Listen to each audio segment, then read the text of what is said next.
right.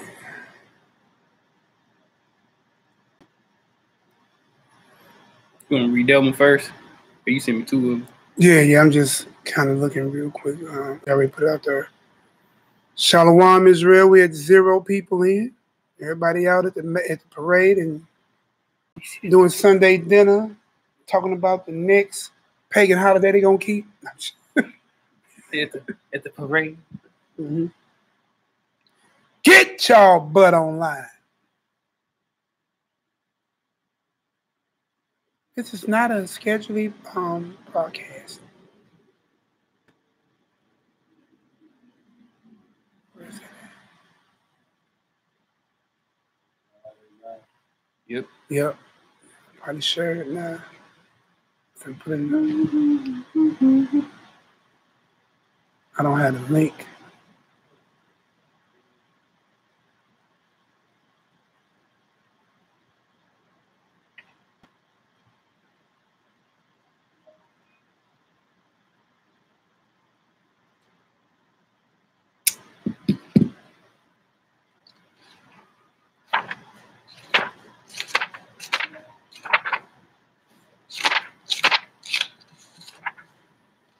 Shalom. What up, Mina J? Mina J made it in first. She's the winner.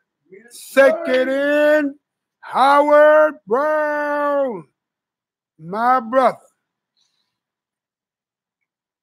All right. And then Botcher, please don't get mad at me. The Israelite, then Paris, Dread, King, Cart, Shalom family.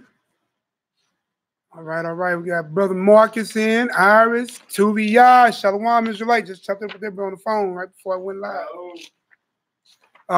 All praise to the Most High. Y'all prayers been answered. Yaki and Mally made it back in safe. Here at the headquarters, getting it in. Them brothers are highly inspired. Kicked it with some elders. You know how I do. Hey, I wanted to go over this hot topic, man. And abortion is something, man. I wanted to get even a little bit more in depth with it and not draw it out. Yesterday we did about 5 hours. Didn't realize we ran that good. All praise to the Most High. Word got edified. Let me get a 7 if we could be heard. I'll start there. Get a 7. 7 if I could be heard.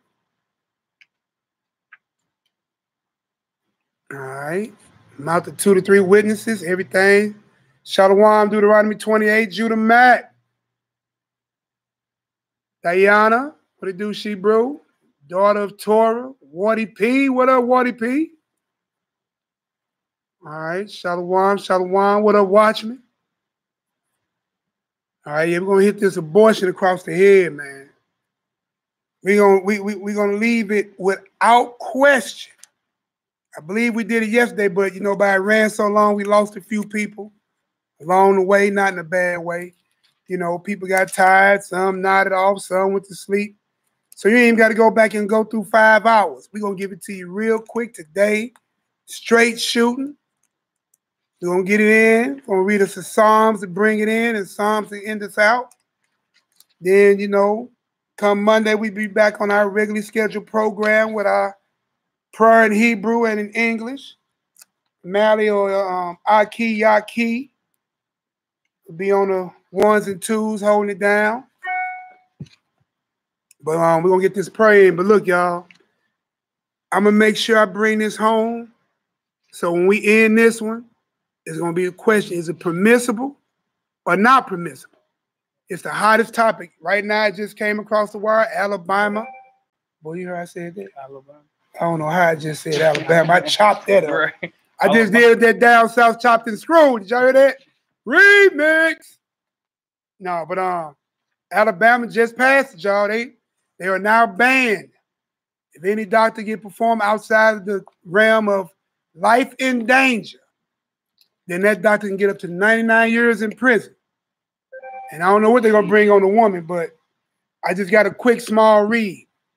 Also, I want to share 2VI. Did you get that link I put about the number of abortions? It's a real-time clock that's on the internet. Did y'all know that they have a real-time clock on the internet about how many abortions are being performed. But you know what's crazy? On that, you're going to notice, right, that the only ethnicity or nation that they put on there is American Negroes. Told our Rabbi, watch me for your help and your arms. Greatly appreciated, That's it. Right on, Tuvia. Hey, look. Click on that link and keep it up as we go through this lesson, right? Just keep it open in the tab or another browser. Shouldn't this microphone thing be moving a little bit? Mm-hmm. Yeah, it says we on in the back. I just don't. Yeah, it says on. Just ain't getting up as high as it used to. Bring it in a little bit more then. Yeah, like right behind. Yeah. Cool, cool. All right. Click on that link, y'all, just to even get started. Let's look at these numbers for abortion real quick, y'all. Probably let y'all come in a little bit more. We're at 18. Everybody go ahead and get their salutations in. Y'all YAHUDAHS. Shalom zone. It's a YAHUDAH on the poopy face. Is it a booty tangle? Thank you. Pooty time. Well, you look old there, boy. He told your age a little bit there, boy. Yeah, just a little bit. Just a little bit. Shalom, Zane. Shalom, Dread. What it do, y'all? All the family in. All right, we got Dub Life in the building. Get us about a quarter in or 30 in, and we'll go ahead and rock on out. If you're late getting in, click on that link. I'm going to post it again. Me or Tubi, I'll post it. Click on that link, y'all. It is crazy right now. In the United States today, 1,900 abortions have already been performed. Remember I gave y'all yesterday, I told you the stats is, since Roe versus Wade, 60 million abortions. Looking on this clock in real time, looking at the lower corner, says 5:19, 6:07 p.m. in real time. 61 million confirmed unborn babies have been aborted in the U.S. alone. Going over to the next column. This year, we are at an astounding 359,000 abortions. All right? This year in the U.S., after 16 weeks, you are what, 4 months? You're 4 months pregnant. So now you're killing a 4-month-old fetus. What's the definition for fetus? Because people, see, what y'all do, y'all like to call y'all unborn babies fetuses.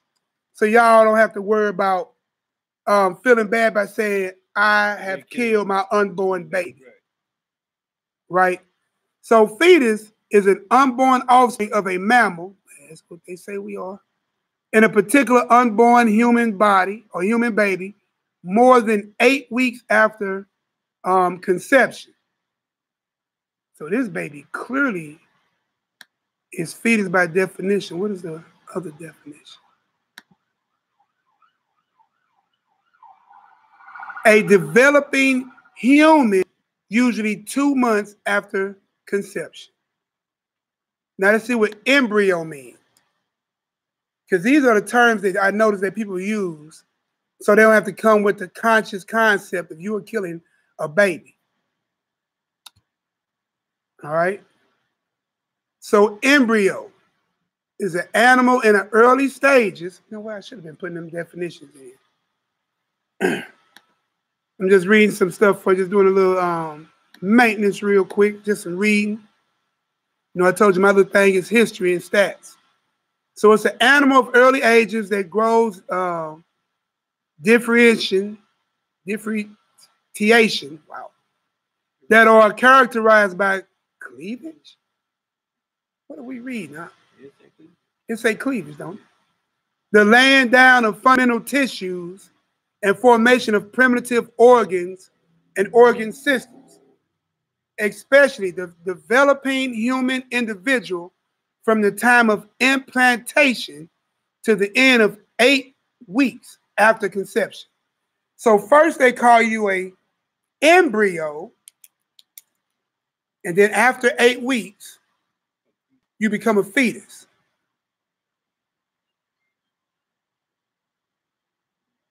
Then you become a fetus. So looking at this chart, right, going back to the number of abortions, some of y'all have clearly killed a developed child. 17,000 year to date. Now, the question somebody asked me yesterday, what about the rape babies? What about the incest babies, right? The rape babies and incest babies together only add up, and I'm not saying it in a bad way because you know we don't deal with rape and we don't okay incest, because the Torah teaches us that you should not lie with your brother or your sister, right? It's just that simple. You want to know what the laws is? You can read Deuteronomy 18, 19, and 20. Give you all your moral laws dealing with sexuality. Did I say that right? Leviticus. Just want to make sure I said it. Leviticus 18, 19, and 20, whole chapters. You'll get your sexual immoralities. But you know what I find funny, y'all? Out of all the ethnicities inside of the United States, why did they point out the Negro number? Why did they point out the Negroes number? Today's hot topic, y'all, again, is abortion. We got a link in the room. It's the number of Black abortions this year alone. That is the number of Black abortions. Now, funny, they don't put no other ethnicity on record. You know why? Because even in this, you reign supreme. Because you reign supreme, and how did you go from 13 to 15% of the population to the majority with abortions? All right? What's going on, C's? What's going on, Shebrew? All right. So again, click on that link, y'all. That's a real-time clock. Now, worldwide, since 1980, we have killed 1 trillion, or how they would call it, 1.5 trillion babies. And y'all think God, that's of God? Please don't tell me y'all think that's of God. But I don't want to give my answer. We're going to let the scriptures decide, is it of the Most High or not? So give me an 8 if y'all ready to get this ball rolling. Shalom, Shebrew, Shalom. Let me get an 8 if y'all ready to get this ball rolling. So now y'all have an actual clock in real time to show you statistical data about abortions in America. Frightening. It is frightening. 1 trillion babies murdered since 1980. Some of y'all was just being born. Some of y'all ain't even that old yet. You should be happy. It's already crazy, because the thing about conception, right? When a man has an orgasm, right? He's shooting out thousands to 10,000 sperm cells. All those sperm cells are racing at the same time to reach 1 egg. If you are here right now, it's not by accident. You was in a race since the sack, through the covenant member, into the fertile ground of your mother, to the womb, to the egg, up the birth canal. You've been running this race of life since the beginning. And you made it. Then you come here, all praise to the Most High, and then you run your life the way you want to. Get back to Yahweh ASAP. Then you get her. And then now we're at a point where we killing unborn children by the trillion. And the Negro in America is winning the race in that. Do you already know you would have won this race in America and came out of minority status just by not committing abortions? Because since the 2010 census, which every one of us who did participate, you already know that they are dying off. The European or the white nation or the Caucasian nation is dying off faster than they being born. You could be doing what the Mexicans are doing by having more numbers. You control more what? Community. You control more office. You can obtain more resource, right? And that way you can actually become the head. But again, prophecy-wise, that's not the thing. I'm just shooting that out there for my so-called conscious minds.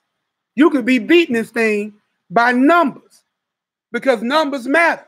Yeah. Why do you think Egypt got scared of you? Again, the Bible is frighteningly accurate. Egypt knew that you had grew too fast. You came in there 70 souls under Joseph.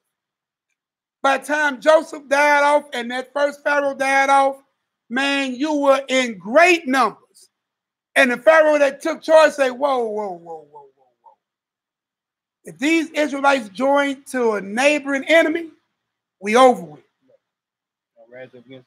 If they rise up against us. So understand, you, by committing abortions, is playing right into the hand of genocide. You playing right into the hand of murder. And we're just going to see how the Bible plays this whole thing out. So I'm doing this class today. It was on my spirit. I called my brother. He answered the call. My other two brothers, all praise to the Most High, Mally and Yaki, have made it back safely off the road. You know what I'm saying?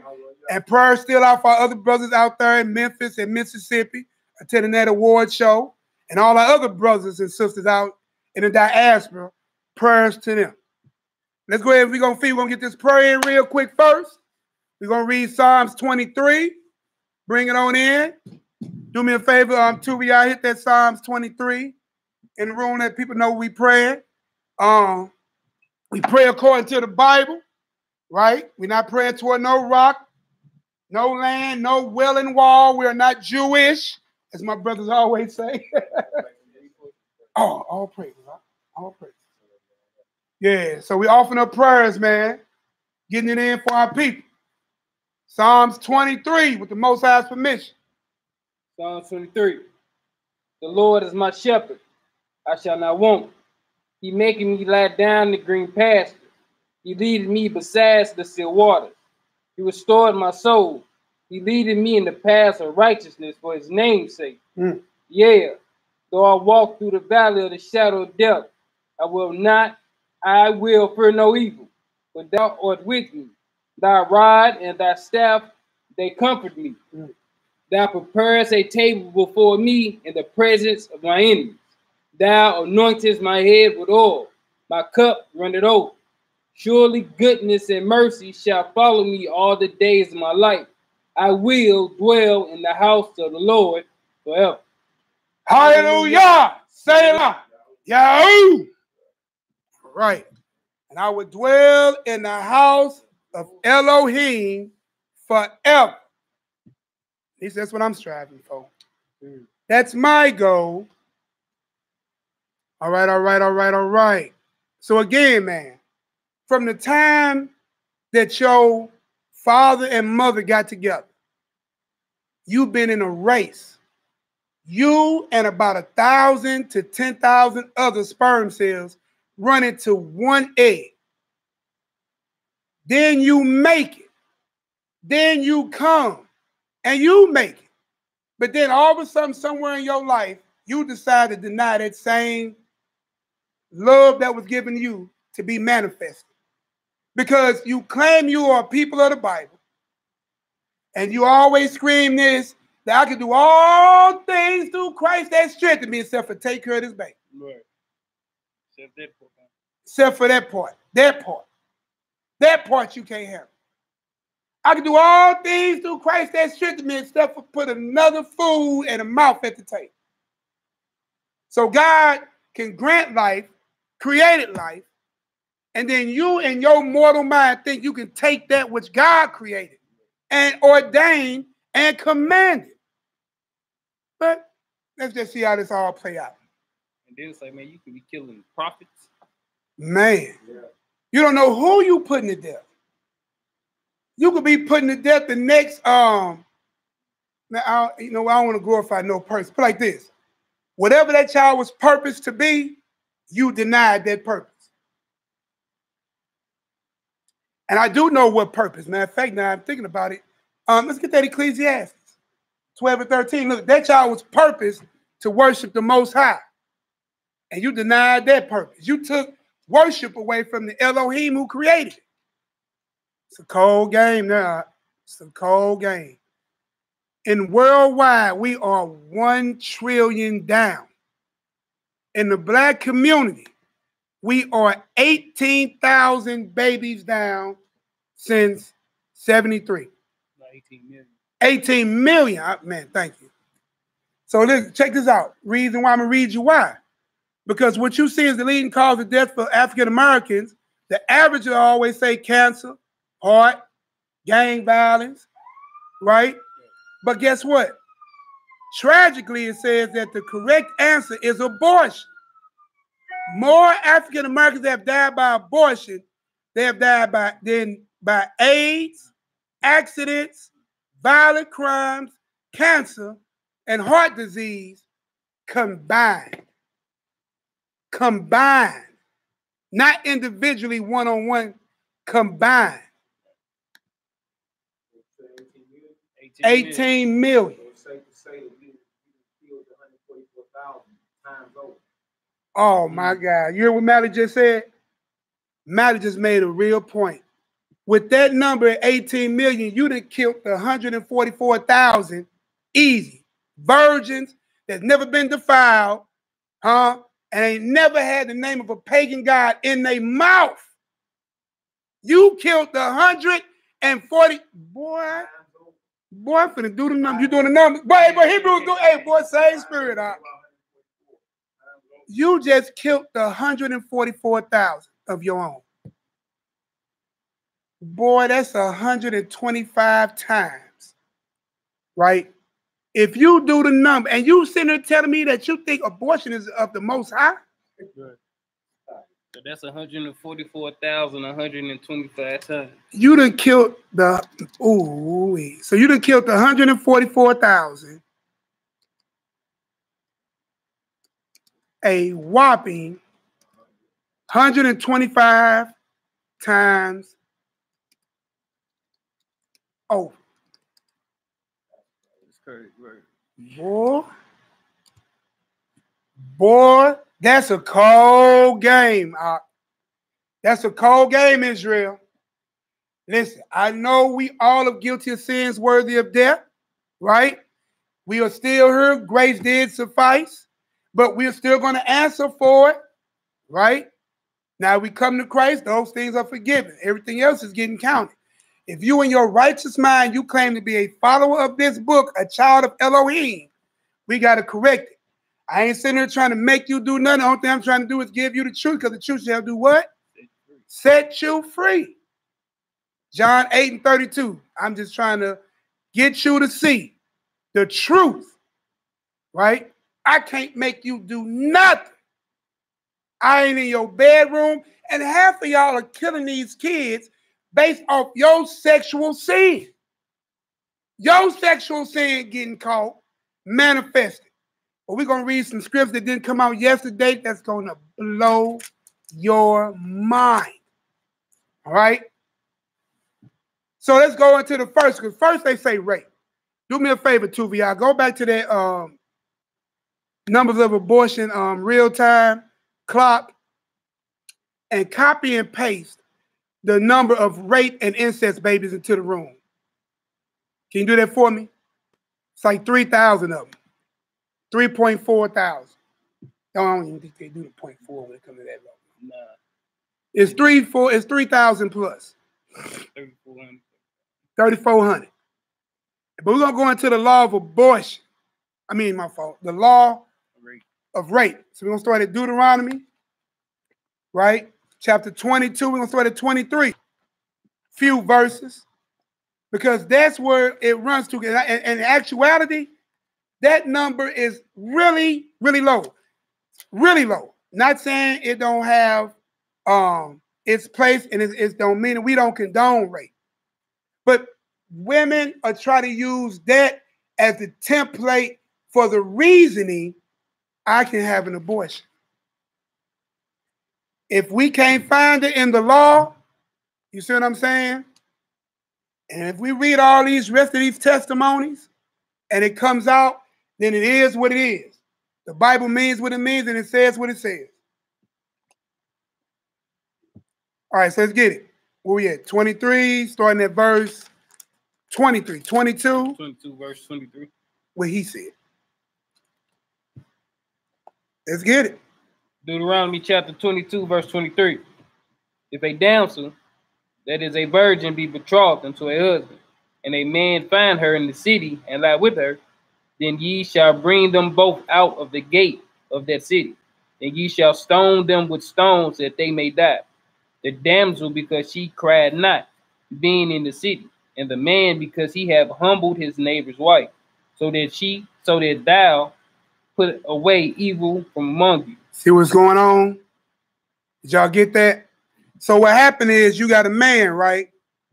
And if a damsel is a virgin and betrothed, right?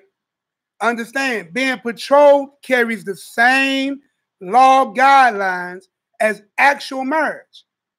See what I'm saying? And the judgment for that is what? Death of the man and the woman. So if she's betrothed and a virgin, right? And she's in the city and the man humble her, she didn't cry out. Right. It's probably most likely safe to say it's consensual. Right? Yeah. Right? Because he stated that she didn't cry out. She didn't cry out, right? So from what I see, it's consensual. Didn't cry out. She was a virgin. Betrothed is the key thing. That means she was promised, or in Hebrew culture, basically already married. So even if you had an arranged marriage with your children, say like I arranged one of my children to say one of Uriel's children, they can't have that sex. His daughter or my daughter can't have no sex until she come to her husband. Anything before that was cause of the person who she did it with and her to be put to death. Just what it is. Like it, accept it or reject it. It is what it is. Is it ink on paper? Do you believe it is the law of your Elohim? Take it up with him. I'm just a message. Let's get that verse 25. Let's get it. Verse 25. But if a man find a betrothed damsel. There I go again. Not yet married, but engaged or promised. Right. All right? In a field, and the man force her and lie with her. See, there go the word force. See, that wasn't used before. Right. Force means he is entering with aggression. Let's get it. Then the man only that lie with her shall die. Make sense? Because that's clear rape. The key words are forced. Right. All right? Do we want to look that word forced up? Do we got it? You know, I tarry with y'all. You pull it up on my phone real quick. Deuteronomy 22. Is that 26? 25. All right, and pull up the right Bible, KJV. So I'm going to pull up the word force. You got it? I got it for y'all. Click on the word force. So we got force. What's that number for force? It's H2388. It's Kazakh. It says to be strengthened, prevail, harden, be strong, become strong, be courageous, be firm, grow firm, to result, to be sword, to be strong, to be firm, be caught fast. So he was strong with her, firm against her as he came upon her. Keep going. To press, to be urgent. To press, all right. To grow, to grow stout, grow rigid, grow hard, by bad sense. By bad sense. Says to be severe, to be grievous, to strengthen. So it was grievous, all right. Said to make strong, make bold, encourage, to make firm. And then give me that betrothed real quick. Like hit the close and get that betrothed definition in that same verse.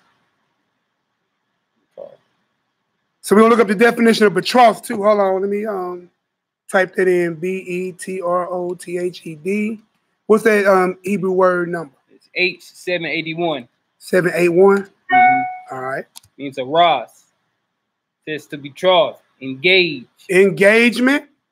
So not actually married, but engaged. Right. So it says to be betrothed to man or woman.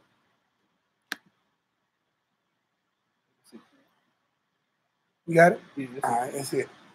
All right. So let's go ahead and get that next verse.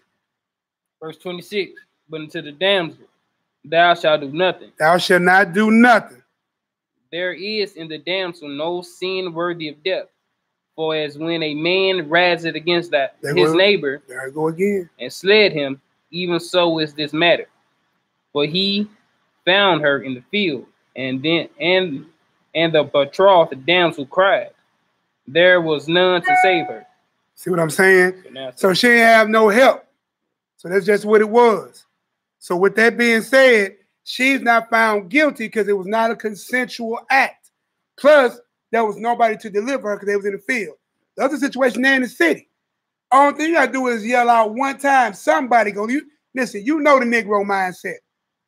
You hear something going on, what? Boy, you damn near walk over to be nosy and see what's going on.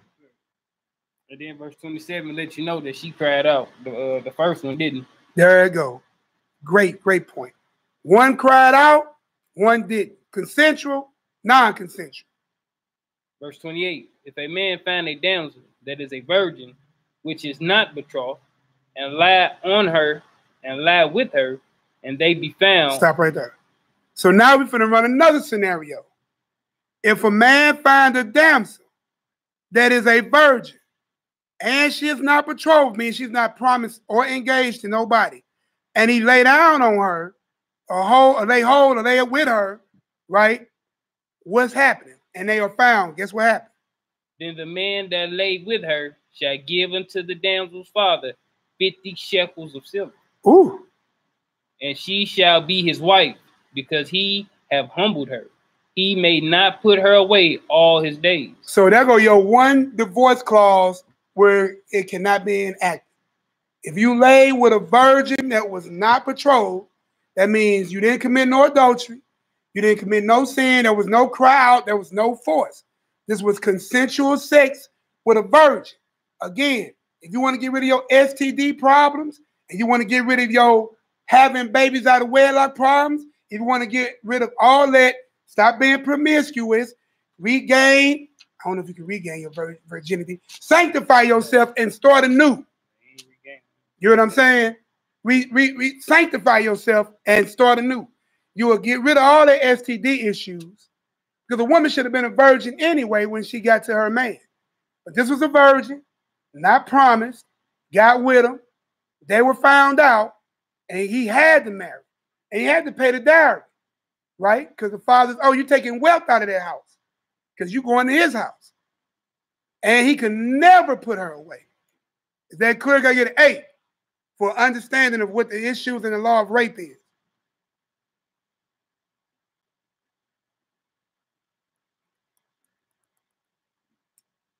All praises. So we do have an understanding of the law of rape. Now we're going to go in here and deal with the part about the child that's understand the whole mission of sex. That boy on amp. We have phone, we have liftoff. So we're going to sit here and get an understanding about this thing about being formed in the mother's womb, right? Because some people act like the God of Abraham, Isaac, and Jacob, he can sit here and foresee everything down the line before the angels, before the winds, before the firmament, before he even opened his voice, and before the creation of Christ. Being the first of his creation, he already considered everything and it's played out. Somehow, we come to this place to say, what about the rape baby or the incest baby? I'm going to even add one. What about the baby made out of adultery, which we just read? Because that's a baby made out of adultery. Now, looking at this situation, I'm going to give you a heads up. If she was found to be pregnant, she wouldn't have had the baby anyway because they was both put to death. Right? But let's say right now you're running under grace while I love the Bible. It's an answer in there. We're going to see. We're going to revisit it. So if it's an adulterous baby, right, which means somehow you skipped the matter of getting caught, but it still was made out of adultery, right? The incest baby and the rape baby, which statistically, I'm going to go in here and read it again because the numbers are changing as we speak.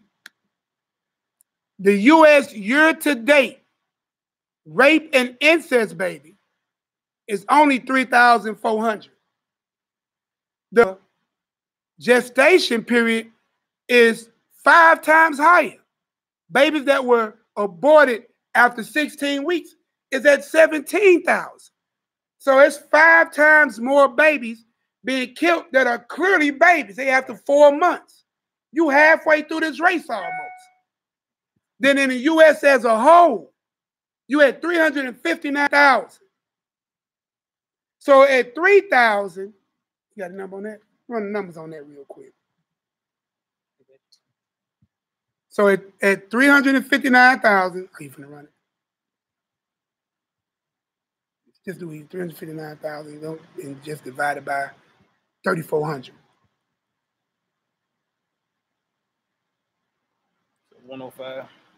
105. You see what I'm saying? You have to up your game with rape and incest by 105 times to catch up with the U.S. You hear me?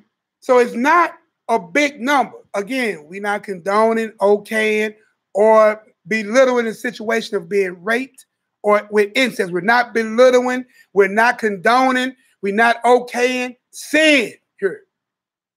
But we can't use this small number as your justification factor for murdering an unborn child. It's going to become more clear as we go along this list, right? But let's go ahead and get this second Esdras, right? Second Esdras 8 and 8. Because the Most High is doing this. Oh, let's pull it.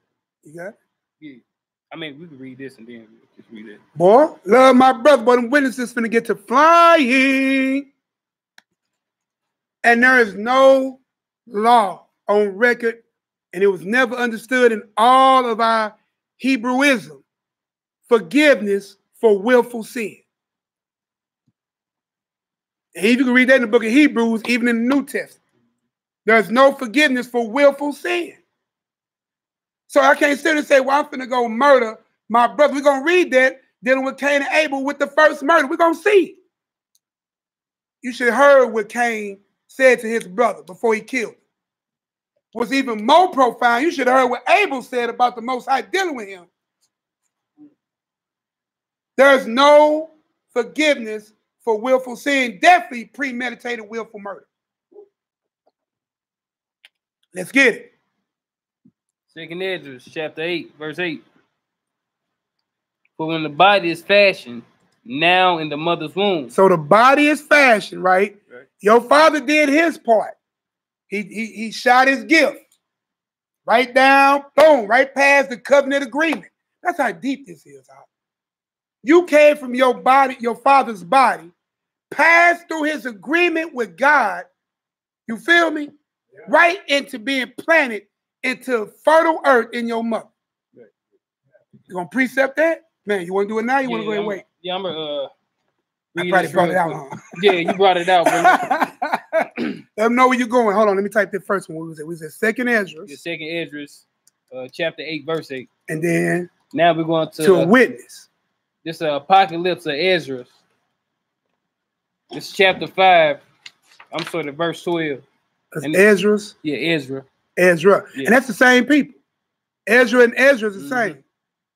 Yeah, this one is called Birth and Its Purpose. And we had a chapter on that? Yeah, chapter 5. 5.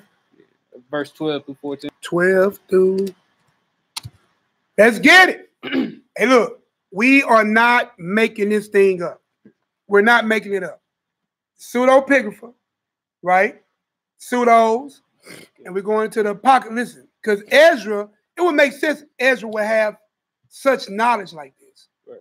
Because he was one of the very few people that was really given so much insight about the journey through the earth, journey into life, sitting, talking with God. He actually asked the questions that you would never get a chance to ask directly and get a direct answer from angels like Uriel. You see what I'm saying? Let's get it. See what he talked about. It's chapter 5, verse 12. And God said, "Hear, Ezra, beloved, just as a farmer cast down the seed of a corn into the earth, so a man cast down his seed into a woman's place." Did you hear that? Just as a farmer cast down his seed into the earth. Open the earth up, drop it in, take root. And this is the Most High talking. Right. So a man cast down his seed into a woman's place. In the first month, it is whole. In the second, it is swollen. In the third, it grows hair. In the fourth, it grows nails. In the fifth, it becomes milky. Wait, stop for a minute. So in the first 4 weeks, because we was reading about the 16 weeks. Yeah. So this child already got hair and nails. Yeah. Yep. You have literally just killed. You go back and read the number again. People in the U.S. just killed. Man, that number just went up. Oh, yeah. It just went up. Just killed 17,243 babies. They had hair and nails. Hair and nails. That means they had already had a circulatory system, skin in play. But you killed a baby, dog. Right. All right, let's get it. Verse 13 again. In the first month, it is whole. In the second, it is swollen. In the third, it grows hair. In the fourth, it grows nails. In the fifth, it becomes milky. In the sixth, it is ready and quickened. Woo! In the seventh, it is prepared. In the eighth and in the ninth, in the mother's bars of the gateway of the woman are open, and it is born healthy on earth. See what I'm saying? That's a perfect breakdown of what scientists just not catching on that our Hebrew prophets already knew. Ain't that amazing? America in its infancy is, at best, if you want to count 1776. This is foreknowledge long before the Negro plight in America, long before the European occupation in Africa. This foreknowledge has been. Stop playing with it. You serve a mighty God. He laid everything down. You wasn't slaves putting on them ships. You were doctors. You were scholars. You was Renaissance type people. You was kings, princes, husbandmen. I don't mean a husband. I'm talking about tillers of the ground. You were builders of great things. Even as slaves, you built pyramids. Even as slaves here, you built the White House. Look up Benjamin Banneker. Finished that work. Did the first Farmer's Almanac. That man came over as a slave, no education.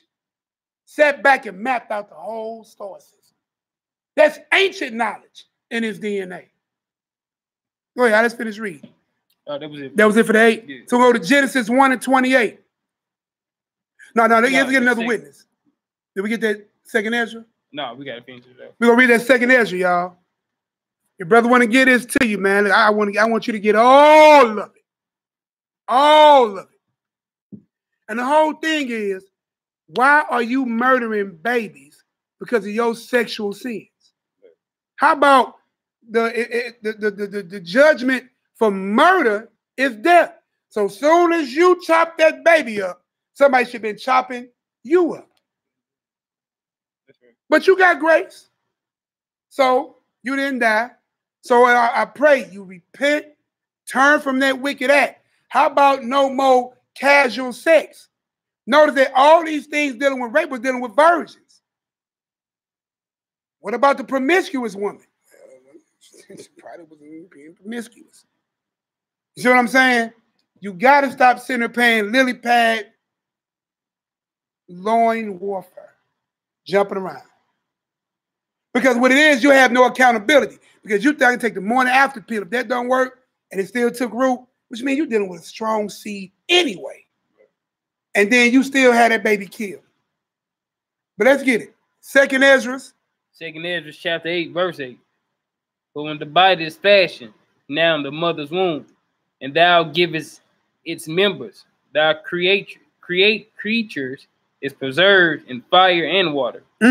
9 months doeth the workmanship endure thy creature, which is created in her. But that which keepeth and is kept shall both be preserved. And when the time cometh, the womb preserveth, delivered up the things that grew it. Plain and simple. So it was formed, fashioned in the womb. You did your job. The Most High did the rest of the work for you. He put it all together for you. Just that easy. So we're going to go ahead and check out another quick witness real quick. If I got it right, Psalms 139. See, verse 10 and verse 13. Just real quick, I want to get to these real exciting stories and parts.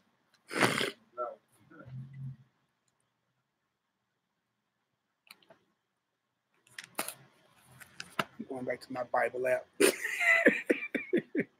I'm not the quick Bible flipper. What is it, Psalm 139? Yeah, Psalms 139.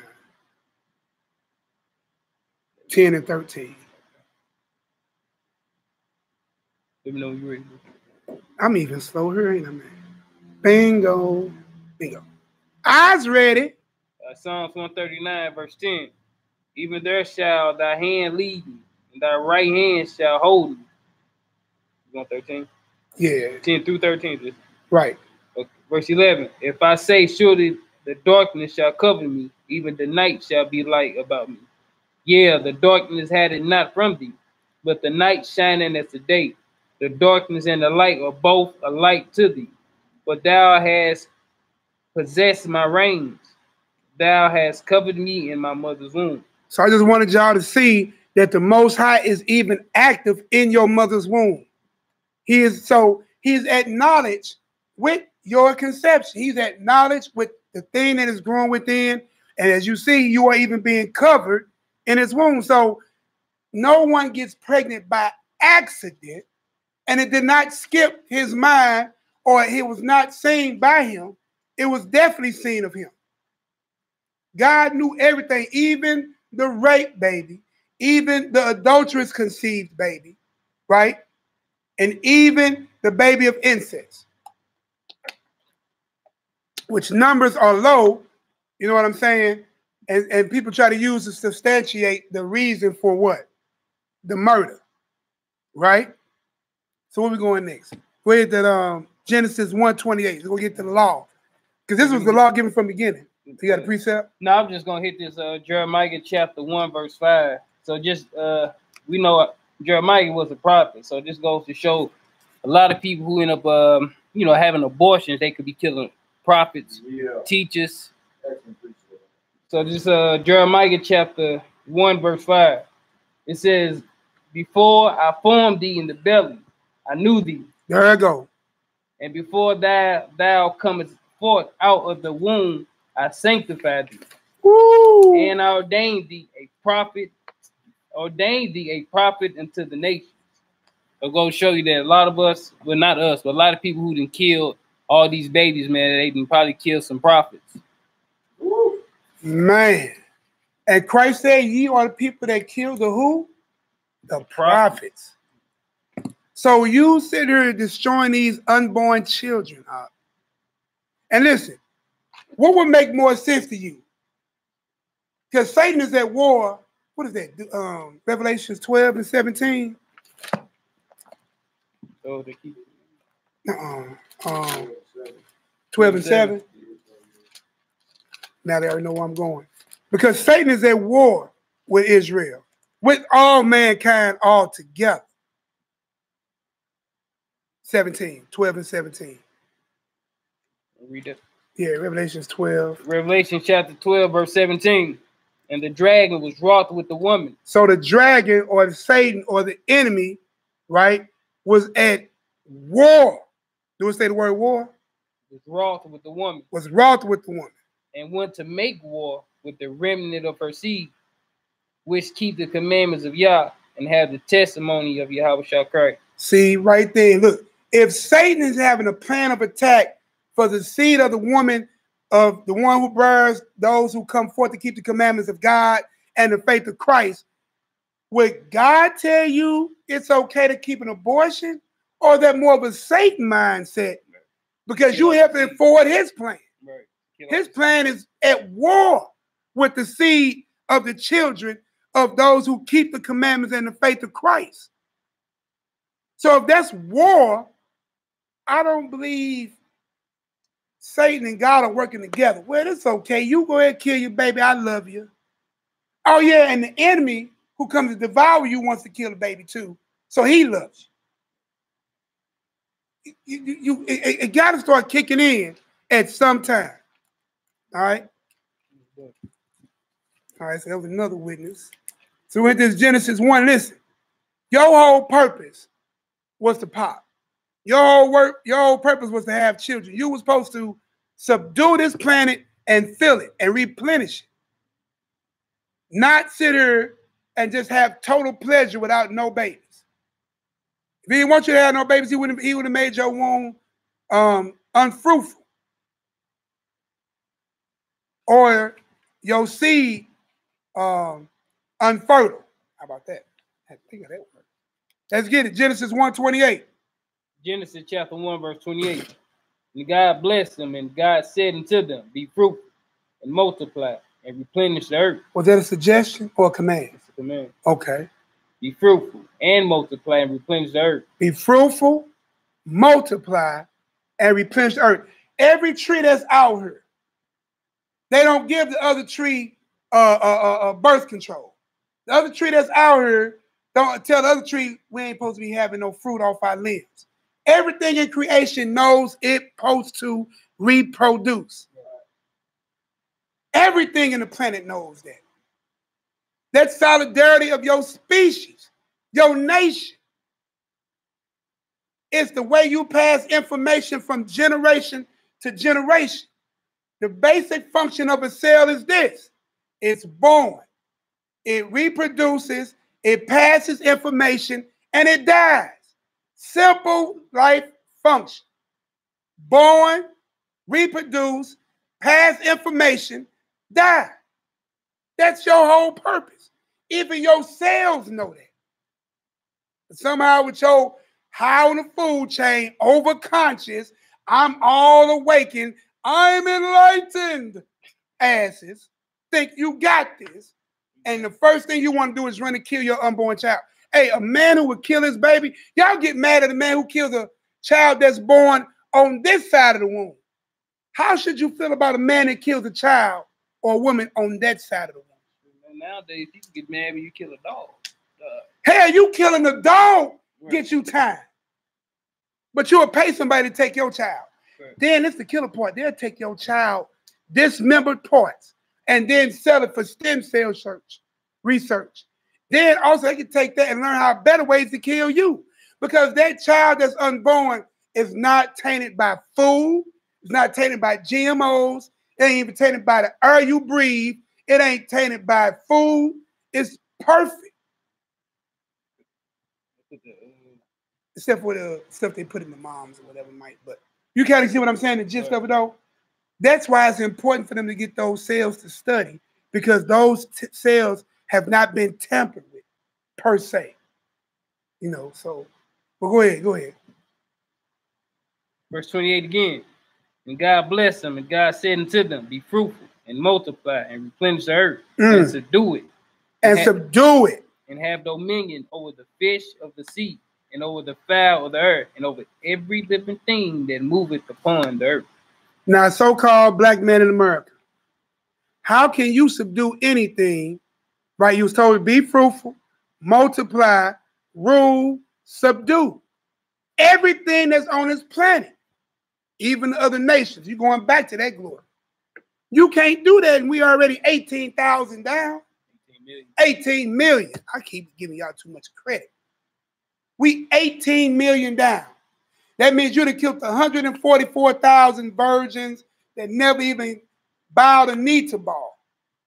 125 times over. We got to stop, y'all. Let's get it. We're going on to the book of Jasher. We're going to see if you can transgress this law and a few ways you can transgress this law. You wasn't made to put on no rub and have casual sex. How about correct your sin nature? And then listen, the Lord gave you permission to have more than one wife. So if you still got that urge to have more, the Lord gave you that. But no, you got to take somebody else's wife. You got to sit there and sleep with somebody else's harlotry. You know what I'm saying? Right, marry that woman. Paul told you, rather than have fornication and burn, marry. Burning in your lust. Going off. You can have more than one woman. Be straight, be a straight shooter. Because the first thing a woman tell you, if she catch you cheating, which the Bible don't say a man can cheat, it's a whole nother story. But if you get caught with another woman in your corner mind, you know what your woman tell you? Excuse those who might get offended. I ain't gonna even say the whole word. If you want to have another B, all you had to do is say so. Wait a minute. If all I had to do was tell you I want another woman, all I had to do is tell you.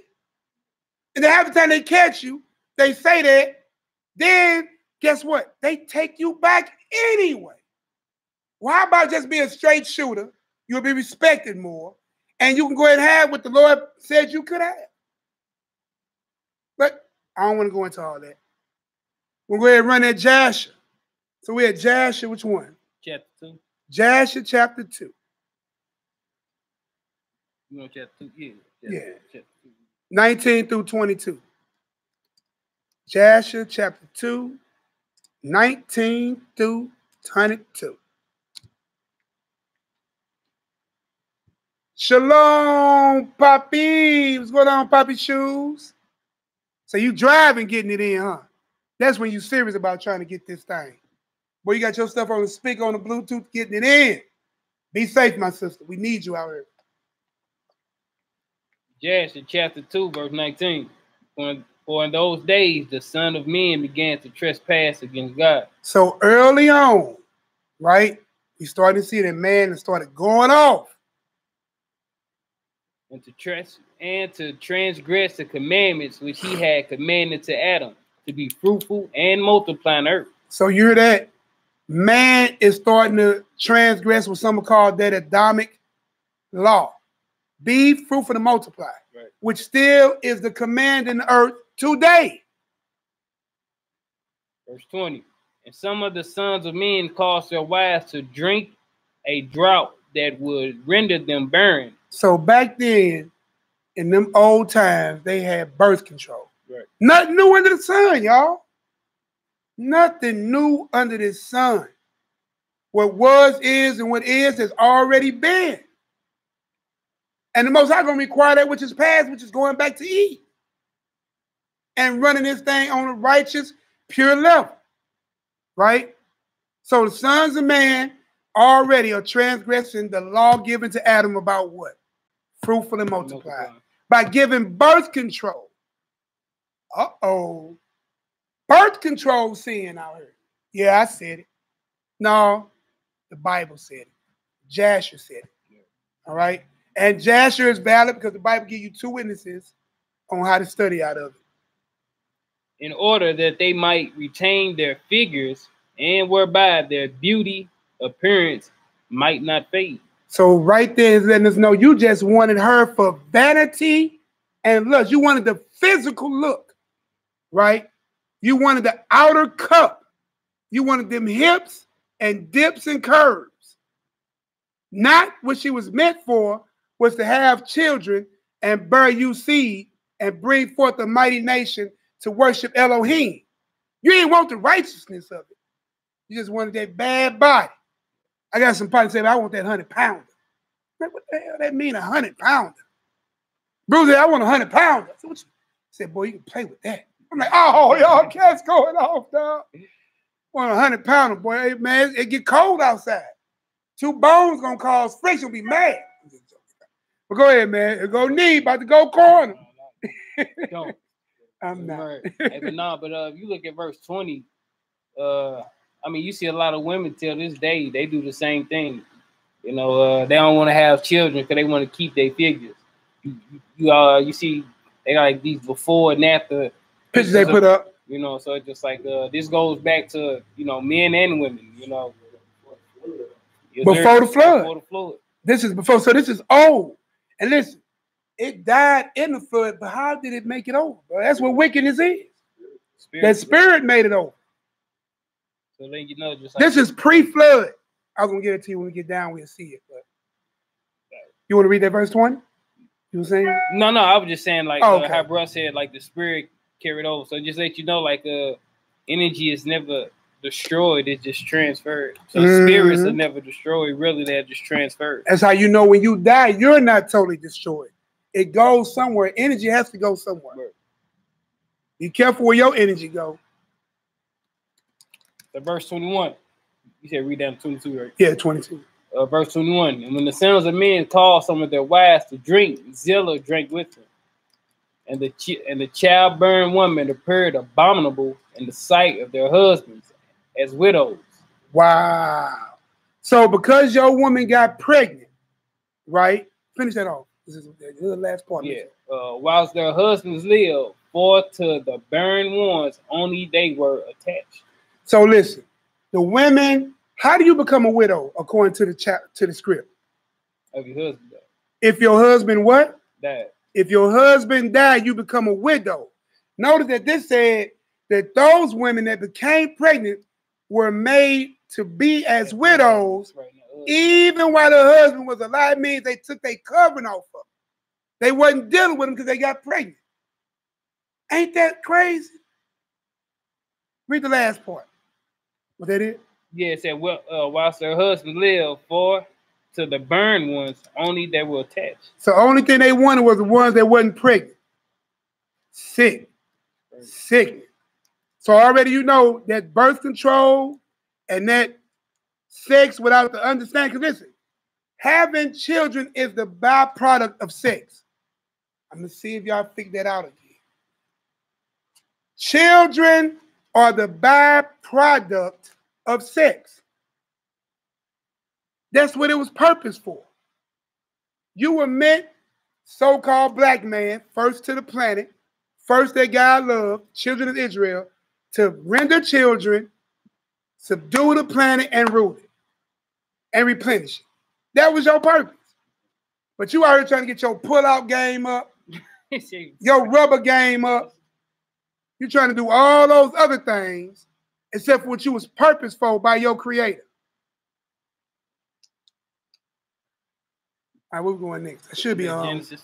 Yeah, we're going to own it. We're going to Genesis chapter 38. We're going to Genesis chapter 38, 8 through 10. I'll call you back.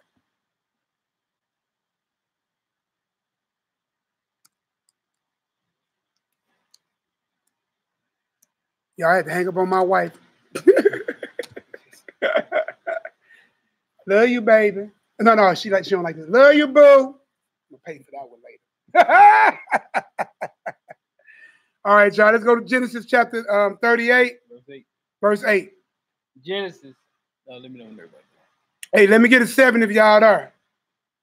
Let me get a 7 if y'all at Genesis 38 and 8 through 10. Here go another stat too while we waiting for y'all to give us that. African Americans comprise 13 to 15% of the population. Yet African American women have 35% more abortions. And it's funny that says that because it makes sense why that page put that real-time abortion clock, and the only ethnicity they got on there is us. Because you drop more babies than anybody. But you're the minority. Hey, Poppy, when you go back through this, there's a link to VR. Put that link in there. I'll send you in the text again. So people who just come in can kind of see about that abortion real-time live clock. Already, since 1980, 1 trillion babies, 1.5 trillion babies dead worldwide. 61 million in America, right? How many babies you think died in all the wars in America? I'm going to tell you, only 2.9. You'd have killed 58 million more children.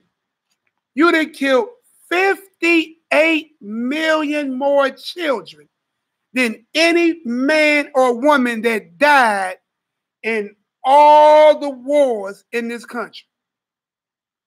Amazing, staggering, and sad to hear that type of number.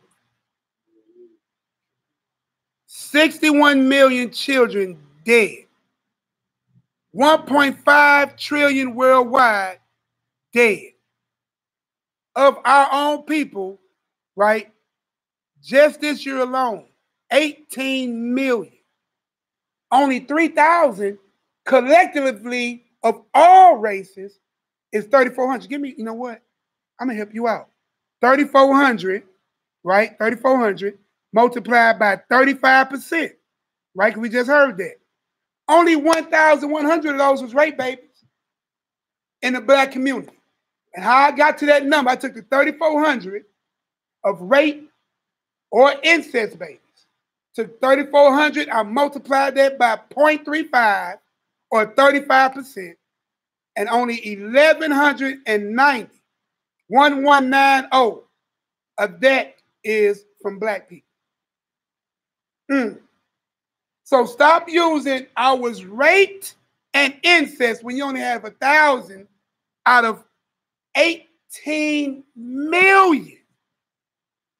You got, do the number. Take 1,190, divide that by 18 million. Man, that percentage, I'm going to show you. You don't even rank 1%. Let's do the numbers. 11,090, right? Put a divide sign. You know what? I use the slash. Divided by 18, comma, 123, comma, 123 equals, how many zeros you see? 0.1234. And because the 6 is behind the 6, I'm going to round up to 7.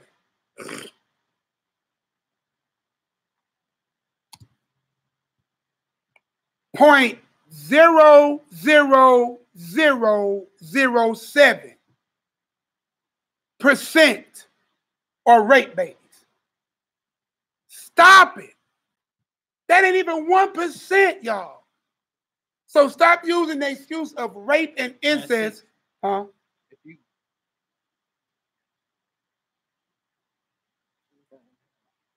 Depends on which number you use first. I guess. Oh, you got an error. Oh, yeah, error. It's an error. Your phone can't handle it. Yeah, okay. My brother got to upgrade his phone. He just found out. He got to upgrade. He got an error. Right. Hey, look, he did the math. He typed it in right. Right. He did the math same as I did. Because actually what he's saying is 6.6 carried it over. Carried it over for you. Right, because that's not a negative. Man, bro, that's crazy, y'all. It's all right. So we're going to go ahead and get back in this script. We're at Genesis 38:8. And we already had 7 to say we was all there.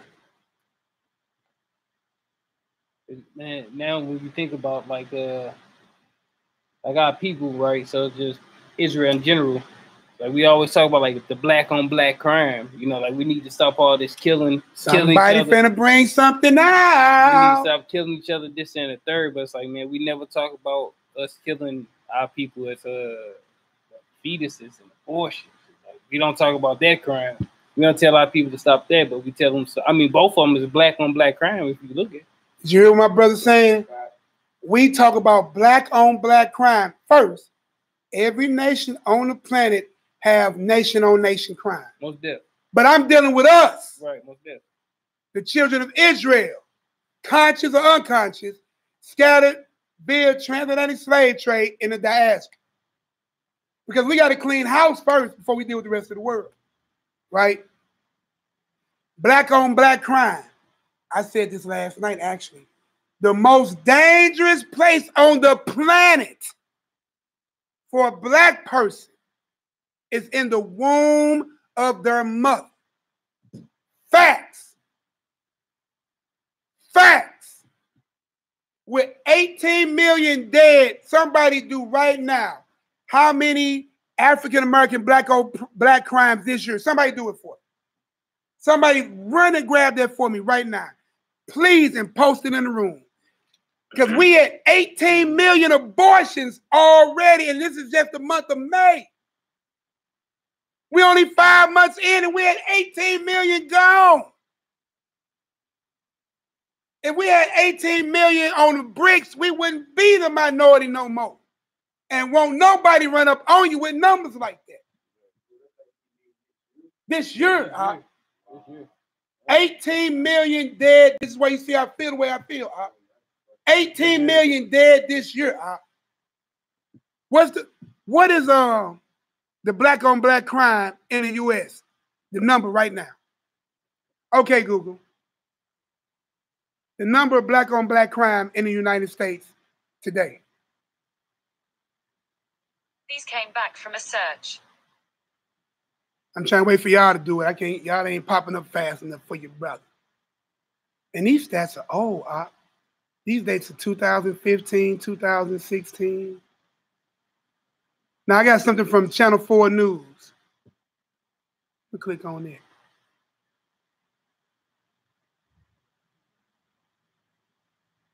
See what they got right here. Channel 4 News. Somebody do blacks commit more crime? Claim-wise.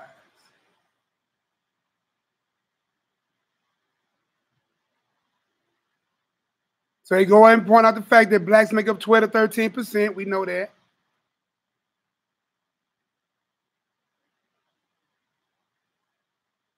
Department of Justice stats. All homicides from 1980, right? From 1980 to 2008. Whites committed, that was 50%. Victims, all right, so 50% victims were white. 47% victims were black, 2.3 is others. Now the offenders, they saying that 45% whites did it. They saying 52% of blacks did it, and 2.2 of the others did it. Now they ain't give me nothing more than that. So, oh wait a minute, all right. In 2013, the FBI has black criminals carrying out 38% of murders compared to 31% for whites. The offenders rates unknown in 29% of these cases. 2011 to 2013, 38.5% of people arrested for murder, manslaughter, rape, robbery, aggravated assault were black. They were black. So we still ain't got a solid number though. But at the end of the day, you had 18 million dead black babies today. Staggering. Staggering. Should be making you grunt in your stomach area. You should have a headache behind hearing a number like that. Boy, you ain't lying. Look, that Marvel car says that's the Quabar Cemetery. You hear me? The most dangerous place. All right, hold on, Tuvi, I put something. Among roughly 6,000 cases in which race of the victim and the offender were known, the number of blacks killed by blacks rose 2,380 last year, and increasing about 8% from 2014. So if you had 8%, right, 8, and it's 2000, what, 19.5, 8 times 4, add 40%. You still, hold on, let's do that. I'm just curious. What was it, 2,300? Yeah, 2,380 times 40%. Plus 2,300. Yeah, plus 2,300. That's only 3,220 black on black crimes. Look, so I'm telling you how I came to this number. I took 8% as the scale standard and took 5 years, right? So that's 40. I multiplied 2380 by that 40, right? That's an extra 920 murders, right? So now that's what? And then you add that to the 2300. Yep, which is 3,220 black on black more crimes, right? Since 2014 through 2019, which numbers don't range nowhere near what you killing in the womb of a woman. It's genocide, y'all.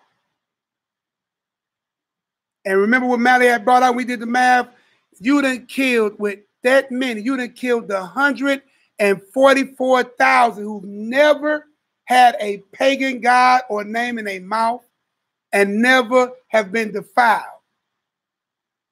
Israelites. You done killed the 144,000 125 times over and counting. Let's get it. We had Genesis 38:8. Genesis chapter 38, verse 8. And we still doing good on time. I'm still under the 2 hours. That's all good, bro. Let's get it.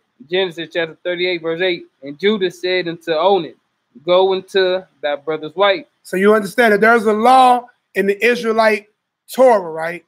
If your brother, right, if this was my brother and he passed away and he didn't produce no children with his wife as his brother, I'm talking about for real brother. I mean, we're not just giving you the scenario. My job to carry his name and his line on, I have to go into his wife and produce seed in his name, not mine. His name. For him. But go ahead. But so Judah understood this law. This is pre-written Torah. Right? So he understood it. So the law is in the earth. That's another story. So he telling his son how to perform this act. Go ahead. Go into thy brother's wife and marry her. And do what? And marry her. Wasn't no wedding ceremony. And marry her. It wasn't. It's a whole nother story. I've been bringing up stuff that I'm going to try to bust heads with later. Okay. Oh, for record. Whenever you hear me saying that's something for later, that's something I'm probably going to bring as a hot topic later on. Right? So I always pay attention. I'm saying it's something later. So it wasn't no say, even with Hagar, going to my handmaid, right? And bring forth me a child. He went in and that became his wife. Right? I ain't seen no wedding ceremonies and all that. It's another story. Anyway, go ahead. And raise up seed to thy brother. So he was supposed to raise up seed. Right. So he was supposed to go on earth for the purpose of what? What God told Adam. Right. Fruitful, multiply. Same thing we read in 2nd Ezra. Right? Same thing we read in the Apocalypse of Ezra. Right? He's supposed to open up the ground like the earth and drop the seed in. Right. Flat out. Just recap. Let's get it. Verse 9. And Onan knew that the seed should not be his. See, he knew it. So it's common knowledge. Right. It's going to be for my brother. Go ahead. And it came to pass when he went into his brother's wife. So he was going in there getting the quabah. He was enjoying himself. That he spilled it on the ground. What y'all think that means? He spilled it on the ground? Don't answer. That's rhetorical. Don't answer. Here he go being cordial. Nehemiah going off. Hot topics. Hey, boy, hey, look. Today, boy, the so-called Negro want to pull out and put his seed everywhere. Right. Except in the earth. Except in the woman. They got songs out here. I ain't want to give you the titles. But children coming from you were not meant for food. That's all I'm going to say about that. I'll let the rest of y'all figure that out. Go ahead, Art. That's that he should give seed to his brother. Right? And the thing which he did displeased the Lord. It did what to the Lord? Displeased the Lord. So he didn't complete the act of being fruitful and multiply. Right. So he transgressed like those who did before the flood. Right? Enjoying the quabah without producing seed. That's the whole purpose. And what the Lord do to Onan for that pullout? Wherefore he slew him also. So the Lord did what? Killed. He tapped him on the hand because he was bad. No. Wherefore he slew him also. He told him to go stand in the corner and take a time out. He slew him also. He made him impotent. He slew him. Man, he went on and cut that man's life off. Done. Think it's a game. You were meant to pop off, reproduce, subdue the earth, and rule it in righteousness under the banner of the Most High and Messiah. Because Christ was there in the garden. He was the tree of life. But you know what? We're getting back to it. But those who deserve it will have it. All right? So let's go. Where we going now? We're going share my little notes. Exodus chapter 20. So we're going to see what law is being broken. This is where we got to look at. What law is being, so we know the law of being fruitful and multiply is broke. And we also know that this law is being broke. And if not, tell me how so in figure. And please don't say, because I was raped and incest, because that's 0.00007% to the totality of what you killed this year alone. It's not even 1%. Right? So let me see if I remember this old math. I think I remember. So you had the tenths, hundreds, thousands, 10,000s, 100,000s. 0.0006. Well, 6.607. For the record, y'all ain't gonna see that. So y'all rape and incest excuse is only 0.700,000 with a T on it percentage of what you already killed today with 18 million on deck. 7.700,000. I think I'm saying it. I'll type it. 0.700,000 with the TH. Bingo. All my fault. Percent. Just that easy.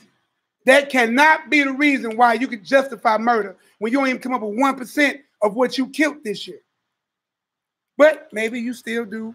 Let the scriptures finish rolling out, and we'll level the charge at the end with a question. All right? Where we at? Exodus chapter 2. We're going to see what laws being broken. Exodus chapter 20, verse 13. Thou shalt not kill. See how quick that was? That's it. When he read that so quick, boy, caught me off guard. I'm looking at my phone. He looking at me like, I'm done. Right, that's it. Hey, brother, boy, I had one of them up. I'm through. I'm through. Thou shalt not kill, except rape babies, except adultery babies, except incest babies. There is no sub-clause of the Most High did not make sub-clauses for exceptions to murder. Except he sent you off to war, but that ain't shedding of innocent blood. This is pure innocent blood.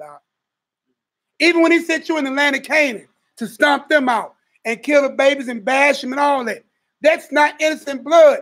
If the root is bad, I know you ain't gonna understand it, I do. If the root is bad, the tree is bad.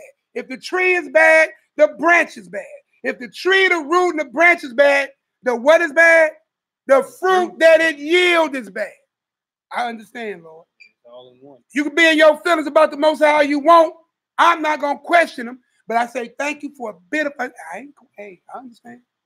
The root is bad. All of it is bad. And you see what happened with Saul when he tried to spare the ones that he liked. That's a whole nother story.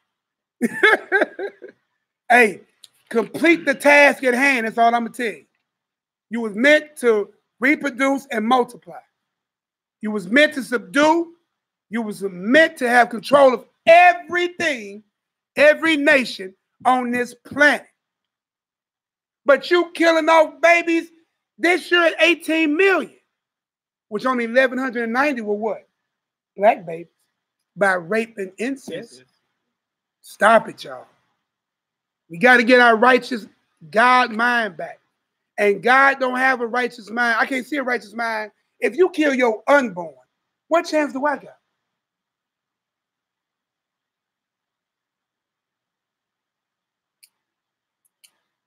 That's how it should sound. That's how it should sound. Let's get it. Did we finish that 38? Yeah, that was it. 8 through 10. And we got Genesis. So we're gonna go back to Genesis 9, 6 through 7. So we see what the punishment of that is. There's a judgment for murder. So as soon as you pulled in that kill, somebody else should have been getting killed. I'm just saying. And then half of y'all, you know what? Another thing, it don't take no one person to make no baby, right? It don't take no one person to make no baby.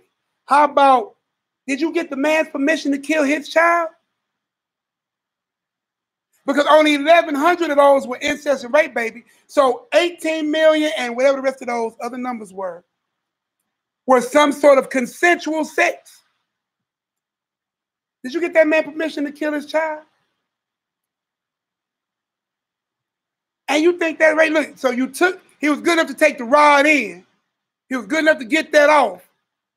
But then he ain't good enough to come and holler about killing his child. And if he give you money to kill his child, you should be hella scared. Because you really ain't got a chance in here. If you don't believe me, think about the psychology of any man you ever dealt with, right? And anytime he told you, oh man, I don't want that baby. Hey, well, I need money for an abortion. And he gave it to you. Tell me if you still with that man right now. I guarantee you most of you ain't. And if you is, he dumb, you dumb, and y'all both pay for it. And we'll find out later how that's going to work out for you as well. We'll find out. We're going to find out. I'll wait. Because ain't none of y'all with that dude. If he knocked you up and he paid for it, he told you to do it, and gave you the money, I guarantee he ain't messing with you no more. And if it is, ain't nothing but a jump off. He's finding a way to do the own it.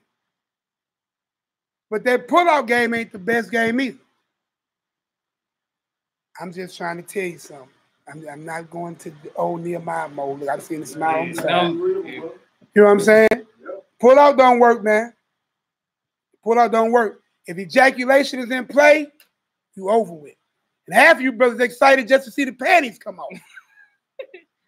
Half of y'all ain't got them but 2 minutes in. I'm through. All right, I'm gonna stop. I'm through.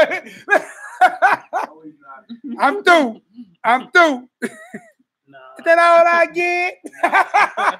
Yeah, I see you in 9 months. All right, we're gonna go ahead and get in this Genesis 9, 6 through 7. 2 verses. Genesis chapter 9, verse 6. Whoso shedded man's blood, by man shall his blood be shed. Whoever sheds man's blood, by man, his blood must be shed. How simple is that? That's probably easily as simple as thou shalt not kill. Boy, that verse went real quick. Go ahead and finish that. For in the image of God made he man. Ooh. And you be ye fruitful and multiply. There it go again. Bring forth abundantly in the earth and multiply therein. See that? So if you can't you see how that line up? Can you see it? And God spake, right? He said, whoever sheddeth man's blood, right? Ain't that blood in the womb? Ain't that embryo is living blood, tissue, marrow, skin and hair by the 4th month? We read. Able to be born by the 6th month. Lungs ain't quite developed, but able to. 8th to 9th month, the womb is opening up. It also puts you in the mindset. It's like the baby. The baby is innocent, right? So like baby's innocent. So what sin has that child committed? Man, so it's like, man, if you kill the innocent baby, it's like you'll kill the Messiah. Right. Wow. Wow. Deeper thought. If you'll kill an innocent baby, he spoke well when he said, ye are the people that killed the prophets. We read that Jeremiah 1:5, which was an excellent precept. You know what I'm saying? He always I knew you before. Right. Not once you was in the womb. So you can't run that, my rape baby, my adultery baby, you know what I'm saying? Or my incest baby.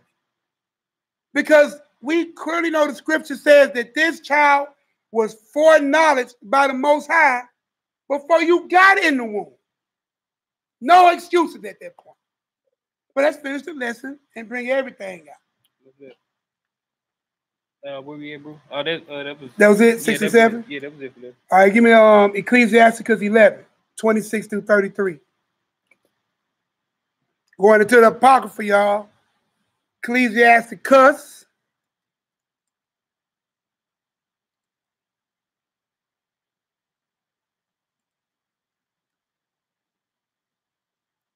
(11) 26 through 33.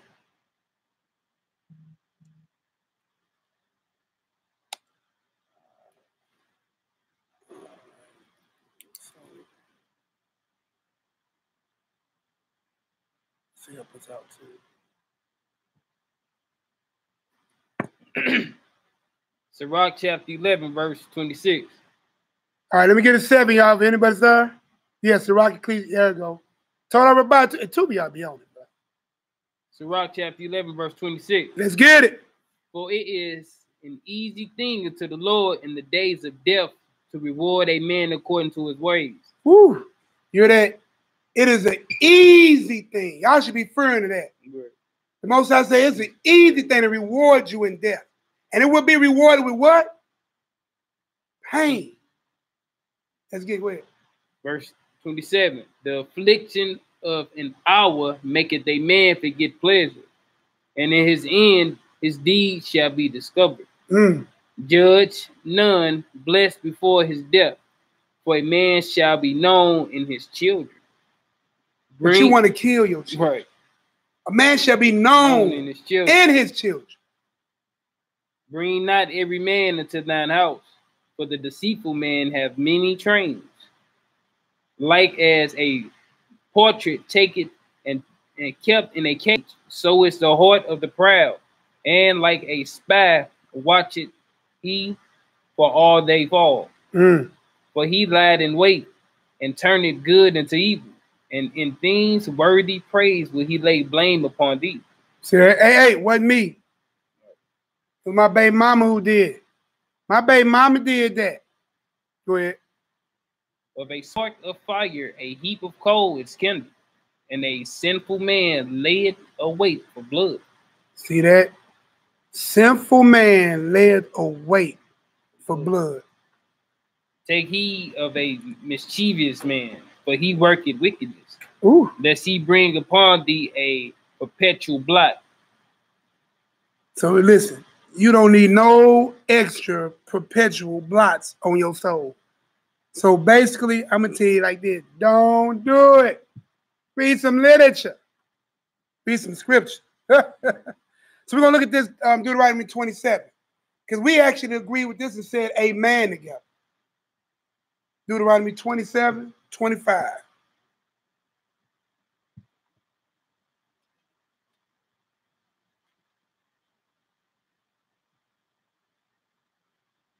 Overstanding, understanding. Can we get an 8? If we can be understood what's going on, y'all can see it. You ain't got to agree with it. Just give me an 8 if you follow me thus far. Another thing, if you trip off, this is Sirach chapter 11, verse 28 again. It says, for a man shall be known in his children. But then if you go back and read Judges chapter 11 or whatnot, Jezebel, his daughter, ended up not having children, so she ended up going to the mountain and she wept for her virginity for 4 months. And the whole thing is the reason why she was weeping, because it tells you that she was a virgin. So that means she never knew a man, and then once she ended up dying, that means she had no children to be left. Her lineage was cut off when she passed away. So she wouldn't have no children. She wouldn't be known by her children because she was cut off. Y'all understand what he's saying? I'm going to use a more modern. Whitney Houston, right? Whitney Houston passed away. She only had one daughter, right? Bobby Christina, right? Then Bobby Christina passed away, right? That branch is forever gone out of this earth, never to ever see the light of the sun again. That is that right there. See, I mean, when you look at stuff like that, that's deep. You have no more portion in this life at all. You are literally extinct.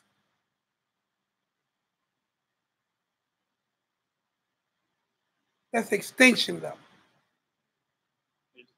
That's why you're supposed to be known. That's why you're supposed to be fruitful and multiply. I say it all the time. I'm still here. I got 7 kids, 12 grandbabies, and 2 on the way. I'm here. You give them what you got them, you teach them what you got them, and they will move in your manner, and they'll carry on what you taught them. And they'll teach it to their children. That's great. I mean, it's siblings. One of the siblings or whatnot, it says, you know how a man or your brother loves you the way his children treat you. Makes sense, don't it? Yeah. Because they used to be able to see you and your children. And your children, right. Makes sense. All right, so we're going to hit this 27 and 5. Deuteronomy 27 and 5. We almost done. I mean, not really, but we almost done. Deuteronomy chapter 27, verse 25. One verse. Cursed be he that take a reward to slay an innocent person. Cursed is he that take a reward for the slaying of an innocent person.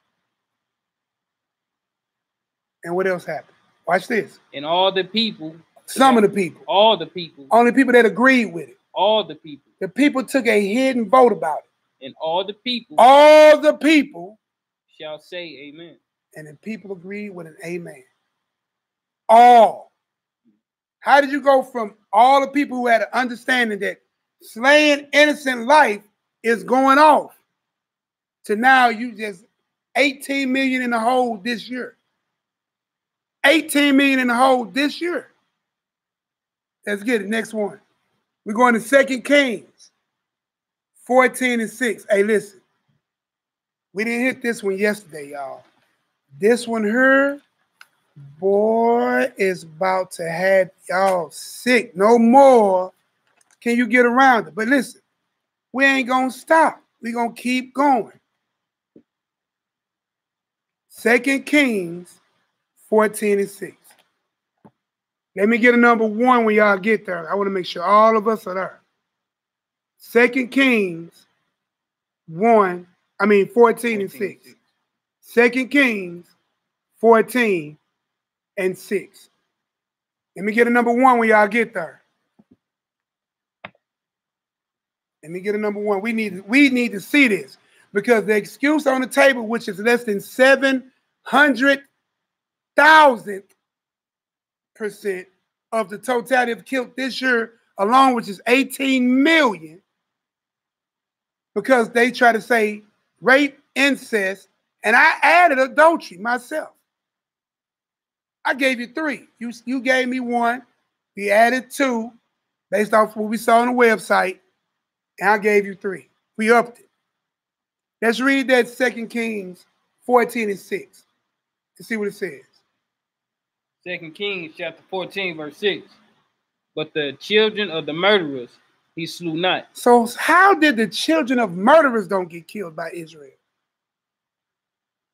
The children of the murderers he slew not. Go ahead. According to that which is written in the book of the law of Moses. What did we just read in Exodus 20? And we just read about innocent life. What are we reading right now? We just read in Deuteronomy 27. They were innocent, right? So the children of murderers, they did not. You cannot die for the sins of the father. The son cannot die for the sins of the father, nor can the father die for the sins of the son. These are Torah laws that can't be broken. But today you do it. And you 18 million strong in the U.S. on the black babies alone. You kill your babies 35% more than any other nation. 3 times more than the heathen nations. 4 times more than the white heathen nations. If you stop killing your babies, you can have 4 times more babies than the heathen in America, and you'll be done with this thing in 2 generations. Just by numbers. Pharaoh knew that. That's why he had that go on in Egypt. He knew it. Ain't this Egypt, Babylon, all over again? Pyramids on your dollar? Okay.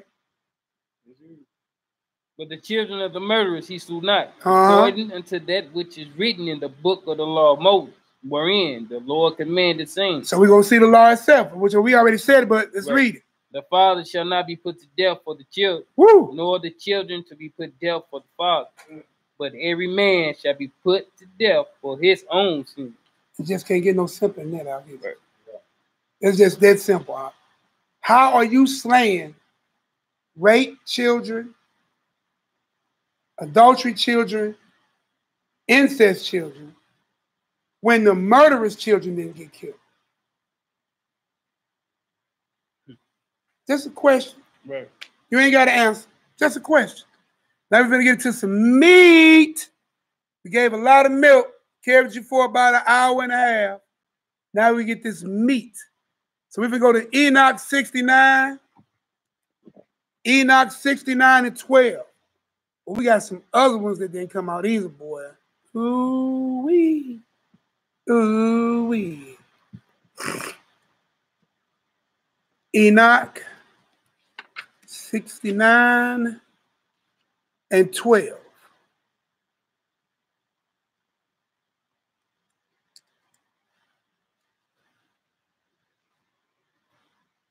Because what's going on here in Enoch 69 and 12? Well, I'm going to let it read, and then I'll talk about it. First Enoch chapter 69, I'm sorry, verse 11. For indeed, human beings were not created, but to be like angels, permanently to maintain pure and righteous lives. Death, which destroys everything, would have not touched them, had it not been through their knowledge by which they shall perish. Y'all hearing this? Death is now eating us by means of this power. The 5th is named Casadia. It is he who revealed to the children of people the various flagellations of all evil. You know how it's about flag? You know how I used to sit there, you see people to be flagging themselves, killing, whipping, striking, smiting. Okay. That's what flagging is. Smiting. Right? So this is being taught by a fallen angel, right? Right. The flag. So how is this? How can abortions be of God? And when we reading off the gate is knowledge of a fallen angel. Fallen angel ain't teaching you righteous acts. Right. Fallen angels are not teaching you righteous acts. I asked you earlier, is Satan at war with man in Israel? You went to Revelations 12 and 17. He is at war against the seed. So his job would get you to do what? Commit 18 million abortions. Whose side are you on? Who team you playing for? Let's read what this fallen one is teaching. The flagellation of souls and the demons, the smashing of the embryo. The what of the what? The smashing of the embryo. The smashing of the embryo. In the womb. In the womb. So that it may be crushed. So that it may be crushed. If a fallen angel taught you to smash the embryo in your womb, but your Elohim told Adam to be fruitful and multiply. Notice that, and you was transgressing with your birth control. Keep your condoms on. Let you decide. Birth control. And what else? Sex without the purpose of producing was a transgression. Right here, a fallen. So God says, multiply, be fruitful. Fallen angels say, smite that fruit in the belly. Smite the embryo to its dead. How did you get with your 0.700,000 number, according to 2019 statistics? Right. That it's good in God's eye to kill that baby. I can read it. That was it? Yeah, that's it for that book. Man. So look, now we're finna go to the epistles. Get ready for this. The epistles of Barnabas.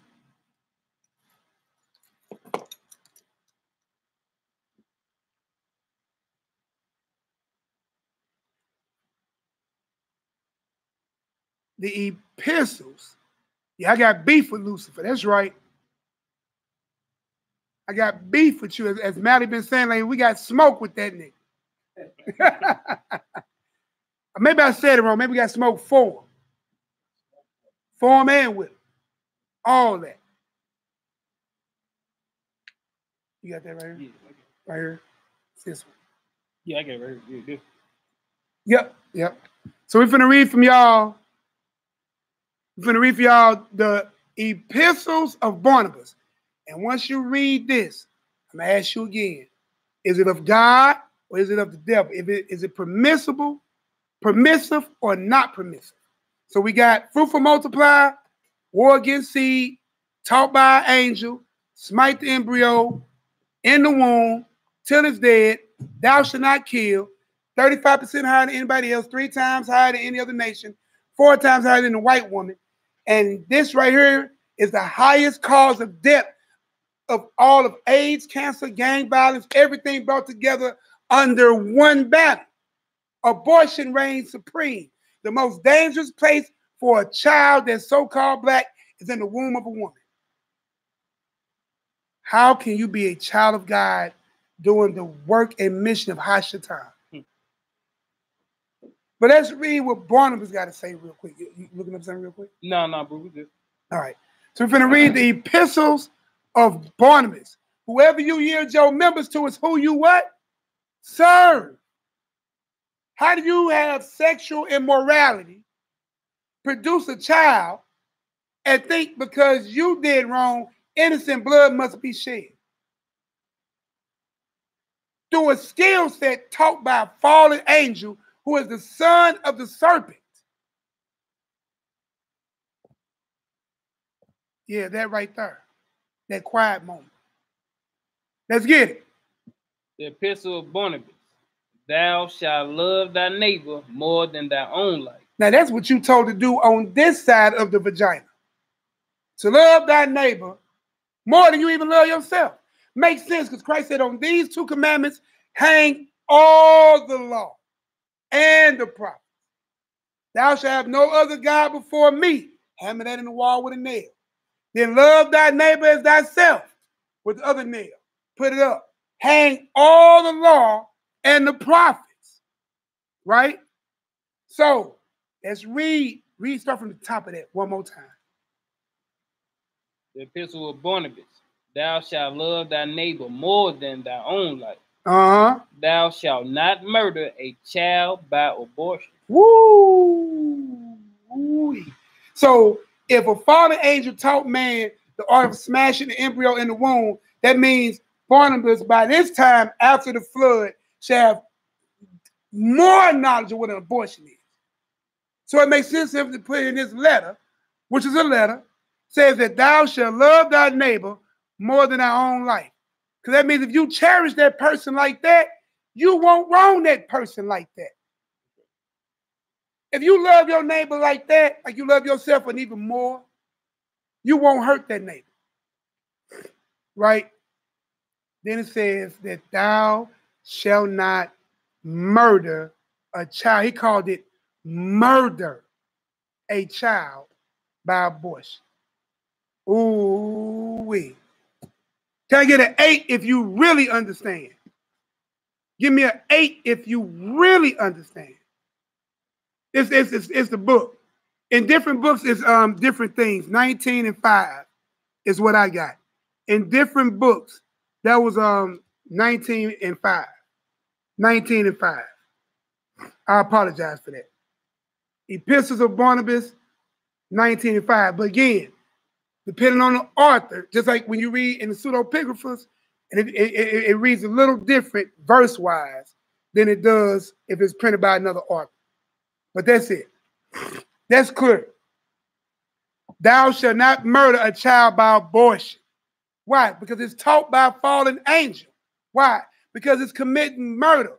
Why? Because it's shedding of innocent blood. Why? Because it's curses the person taking reward for shedding of innocent blood. That's why. Like that. Right? So let's get it. We're going to read now. I'm going to type it in. The Apocalypse of Peter. Ooh-wee. This right here. This right here. Hey, Ma, dinner's done. This right here. Oh, my Lord. We're going to get you 2. Right? We'll get you 26. And 2. And 264. This right here is the proverbial nail in the coffin. Hey, Mom, what's for dinner? We killed this knowledge with script for dinner. Let's eat. Apocalypse of Peter. It says, I saw a gorge in which the discharge and excrement of the tortured ran down and became like a lake. Stop. Y'all hearing what's happening? Peter is telling you right off the flip. I saw a gorge. A gorge, you know what a gorge is, right? I want this to be so visual. He saw a gorge open and wide. Now, if the book is called the Apocalypse, you already know this is the end of the matter. Pay attention to how books are titled. Epistles are letters given to people. Apocalypse are the weeds. I mean, we use it to this day, just like you see what I'm saying? Like the apocalypse, the world coming to an end, the apocalypse. It's like, you know, it's the end. It's the end. So I want you to get this visual. I need this to sit in your mind. There is a gorge, right? Think of Grand Canyon. There is a gorge, right? With the discharge. Anybody know what a discharge is? With the discharge and excrement. Huh? You know what excrement is? Of the tortured. So you know where they at. You in hell right now. We're going to find out which hell you in. There's a hell for the sinner. There's a hell for the slain, victim slain. And then there's a hell for the righteous. Hell just means grave or a set apart place, right? We're going to read about that in Enoch after this, right? But understand there's a gorge where the discharge and the excrement of the torture ran down like a lake. You getting tortured so much you boo-booing, pee-peeing, everything discharging all over the place. So many of them getting tortured that what's running down into that gorge is like, it's like a lake filling up with discharges of excrement. I want you to visually see that. All right? Let's get the rest of that. There said women, and the discharge came up to their throats. So there is a women. That's my fault. I said that wrong. There are women, plural. And the discharge that came ran up to their throats. Knee deep in excrement and discharge that flowed like a lake from the tortured ones. So upstairs, they're getting tortured. They get tortured so hard that they excrement and discharge is flowing down like a lake into this gorge. In this gorge are women sitting in that tortured, discharge excrement up to their necks. Give me an 8 if you are getting a visual of what I'm trying to show you. People are being tortured in this lake. And they are getting tortured so hard, they are dropping bombs out their bodies. And it's flowing downhill into a gorge, maybe looking like a big toilet. And in that toilet are other people, women, with that excrement and discharge up to their neck. All right? And opposite them sat many children. Uh-oh. And to the opposite of them sat many children. What else? Who were born prematurely. Who were born what? Prematurely. Uh-oh. Weeping. So there was children to the opposite of those women who were born prematurely or that were killed, aborted. So the women are sitting in the excrement of the tortured, and their children that were aborted are sitting on the other side looking at them, weeping. Keep reading. And from them went forth rays of fire and smote the women on the eyes. So out of those weeping children came rays of fire upon the eyes of the women that aborted them, all while sitting in the lake of discharging excrement from the tortured people above them. Woo, woo. Let's read. These were those who produced children outside of marriage and who procured abortions. These are the children born outside of marriage, and that were procured by abortion, except for the rape babies. Do it say that? Except for the adultery babies. Do it say that? Do it say except for the incest babies? Every baby that tortured, you better pray you get out of the lake. You better turn from your sins, repent, offer up as much alms and supplication as you can. That's why it's important to understand the will of God so you don't go against the will of God and end up being tortured. Not only are you being tortured, even after you're being tortured, you dropping bombs into a lake, into a gorge, and then those who aborted their babies are sitting there up to their necks in it, and then their babies are crying that were aborted, shooting rays of fire on your eyes because you have to look at them for what you did to them. I don't think none of y'all want that smoke. None of you want that smoke. Do you think abortion is permissive? Or is it not permissive? If there's a torture for it, it can't be permissive. If there is fallen angels who taught it to you, it can't be permissive. If Satan is at war with the seed that keep the commandments of God and the faith of Christ, it can't be permissive. Even dealing with your rape babies, your incest babies, right? And your adultery babies. Dang, then you keep adding that adultery part because we're going to keep reading. Give me that other part. So these are those who produce children outside of marriage and procured abortion. So these are children produced outside of marriage and procured abortions. Right. Let's read. Those who slew the unborn children. Those who slew the unborn children will be tortured forever, for God wills it so. Ooh. Yep, that's it. Pack them up, dog. We out here, Dino. We good. Do I got to go any further, y'all? Do I got to go any further? Is that a wrap? Is that a wrap? Have you ever heard something that you should be so sure of about dealing with abortion? I'm going to read that again. I'm going to give you the Nehemiah screen version of it.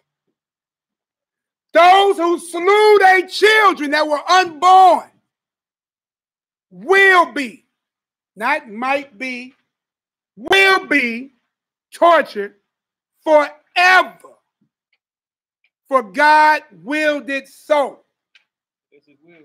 That's his will, not his subjection, not that thing we used to hear in other places called permissive will, perfect will. God's will is God's will, and it is perfect. If anybody come to you with this old permissive side of it, well, God has permissive will if you were raped. Chapter and verse. It ain't there. I've searched this matter out. God didn't give you a permissive, you come with your own thought law. It is what it is. Can I get a 9 if you are now in somewhat full understanding of this abortion matter? And we just hitting the 2-hour mark. We kept it short and sweet. Just that simple, y'all. If you did it, turn to your Elohim, ask for forgiveness. I'm not your judge. Clearly, you got grace, you got mercy, you got time, you got Yom Kippur. I'm talking about fast, pray, turn from your wicked ways, come back to your Elohim. Be sincere, walk in this walk. If you claim to be this and you don't want none of that, this should make your calling assured if this might be on your ticket. Only you know and your God know. Nehemiah ain't burning you nowhere. All I'm saying is get back to your God ASAP and stop taking the life of these children because somebody gave you life. You had to run past 1,000 to 10,000 other fellow sperm cells to get her. How dare you cut that off for somebody else? And you made it. And half of you ain't even worked. It's another conversation. Sin will make you not worth it. How about that? That's the correct biblical answer. Because how you was born is not the sin or not the blemish. Uh-oh. But the sin that makes you blemish. That's a whole nother conversation lesson too. Ooh. Ooh. Are we done with that? No, that's another part. We still in the apocalypse. Now get the other part of that apocalypse. Hey, boy, hey, look, Uriel is on. I don't know, I keep blocking why he got these precepts. That boy is pulling. We're gonna get this we in this deal still. So an apocalypse of Peter still. Apocalypse of Peter. I'm gonna call it AOP, right? This is I forgot the name of this section. It's in section 3. It's in section 3 though. We're gonna read this where it starts at whence. Y'all ready? Let me get a number 1 if y'all ready. I want y'all to hear this too. It should be a done deal in this conversation. But listen, we need to make sure you got it. We need to make sure you got it. Says whence also we have received in inspired writings that children born untimely, even if they be the offsprings of an adulterer. Stop. Why have Nehemiah been sitting there talking about even the offspring of the adultery? Did y'all hear that? Give me another 1. Give me an 11. Give me 11 if you just heard what he just read. I'm going to read it again while y'all deciding to give me an 11. Whence also we have received an inspired writing that children born untimely, even if they be the offspring of adultery. What are happening with these children? Or delivered to caretaking angels. What happened to these children? It notice it says untimely, right? Even the children of adultery are delivered to caretaking angels. Even though you call yourself, I'm killing the baby because he raped me. I'm killing the baby because it's incest. I'm killing the baby because of adultery. My husband can't find out I've messed with his partner.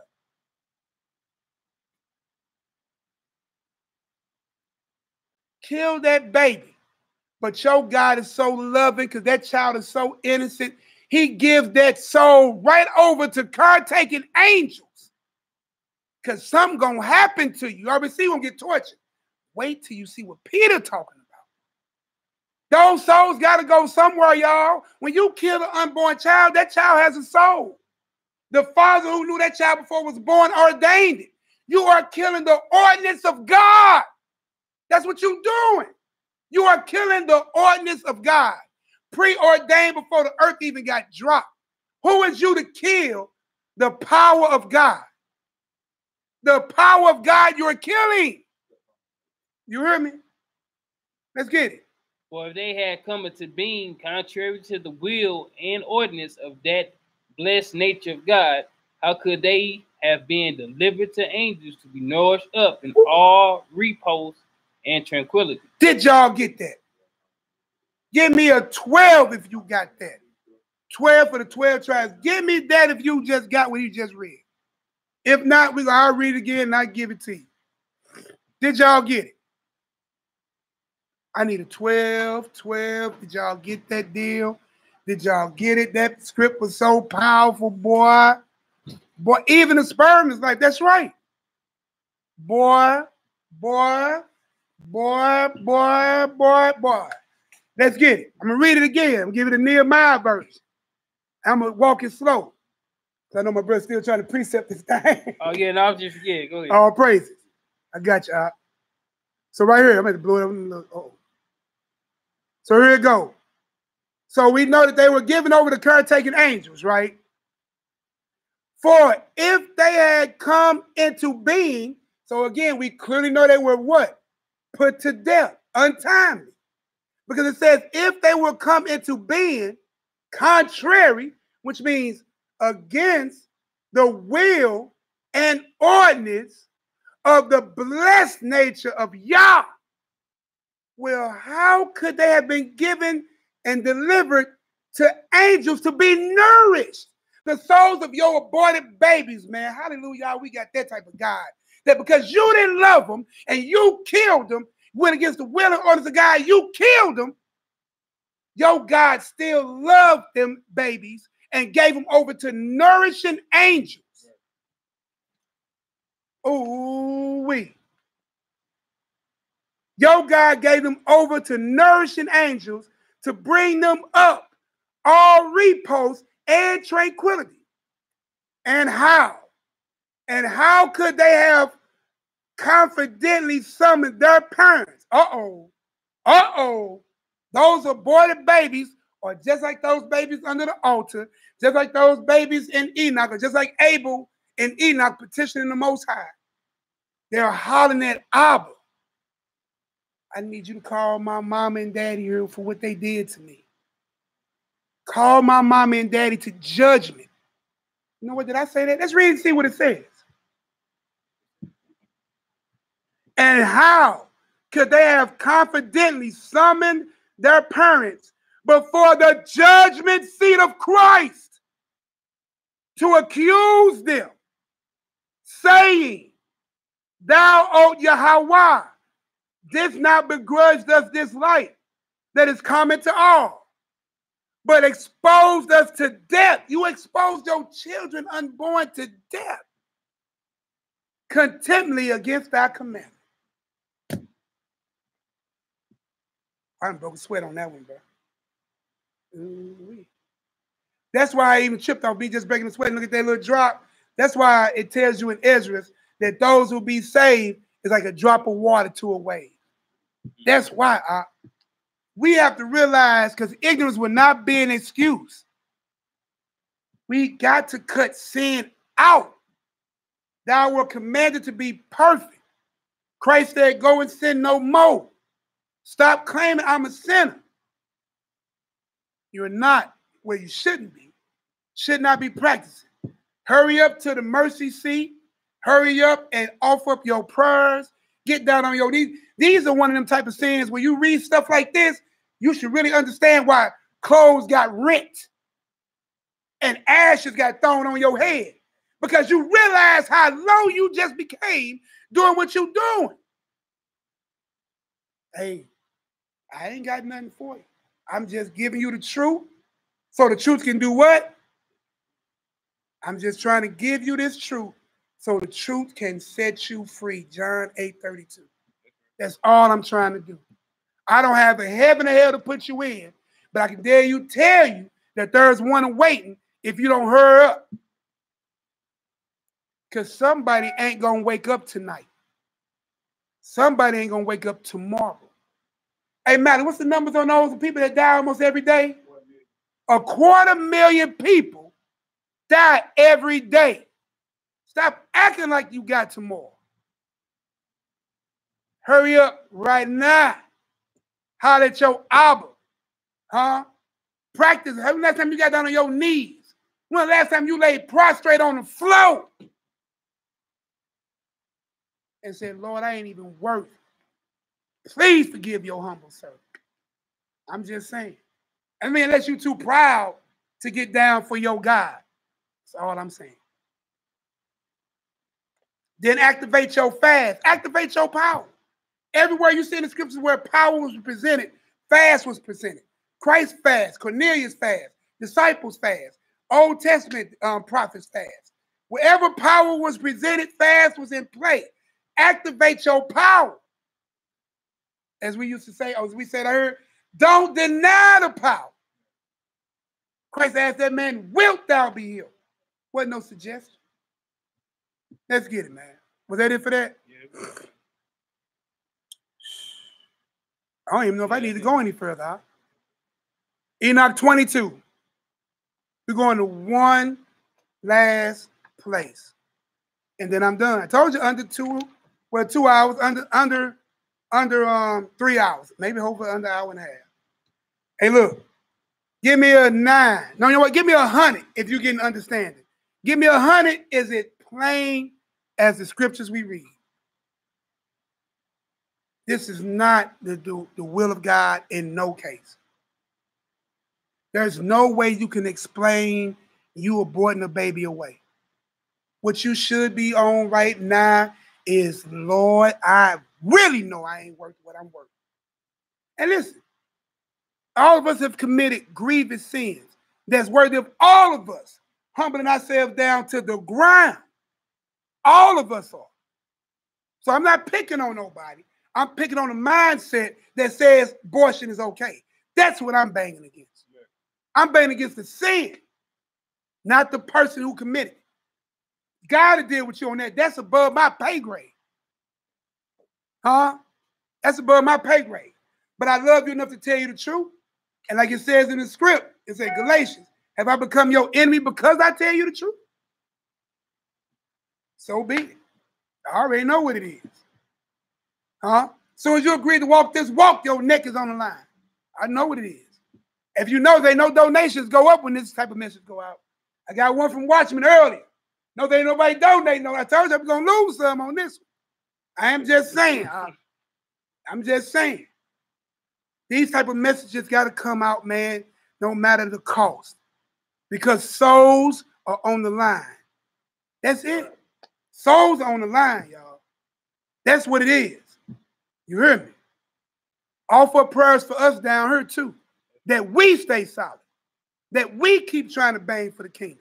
And in the love that we have for y'all, bring y'all messages like this so we can see you in the kingdom. If we make it. You see what I'm saying? Let's go ahead and get it. We're going to Enoch 22. We already there? Yeah. Enoch 22. What's going on with the family? We live, so don't walk in front of the camera. We almost done. 22, 4 through 8. What y'all think about abortions, fellas? Or abortions the will of God? No. They stop the human race. Dang. So you say out of the mouths of children, say it real loud for me. No, because it's stopping the human race. Flat out. See how simple that was? One of the young kids from the hood came right on in, man. You know, they come in and chop it up with us. Y'all already know that. Man, bro, he walked right in. No. No. Because you're destroying the race. You know what I'm saying? No. That's how quick it should be. How easy it should be. Let's get it. Enoch 22, verse 4 through 8. Enoch chapter 22, verse 4. They prepared these places in order to put them, the souls of people, there until the day of their judgment. See what this is? So now you got to understand what we're reading right now. It should bring all this understanding about how those babies on the opposite side, crying, weeping, issuing out torture, how these babies are sitting here going to the throne seat of Christ, asking Christ to judge you for killing them. Even the adulterous babies are doing that because there's no excuse for shedding innocent life.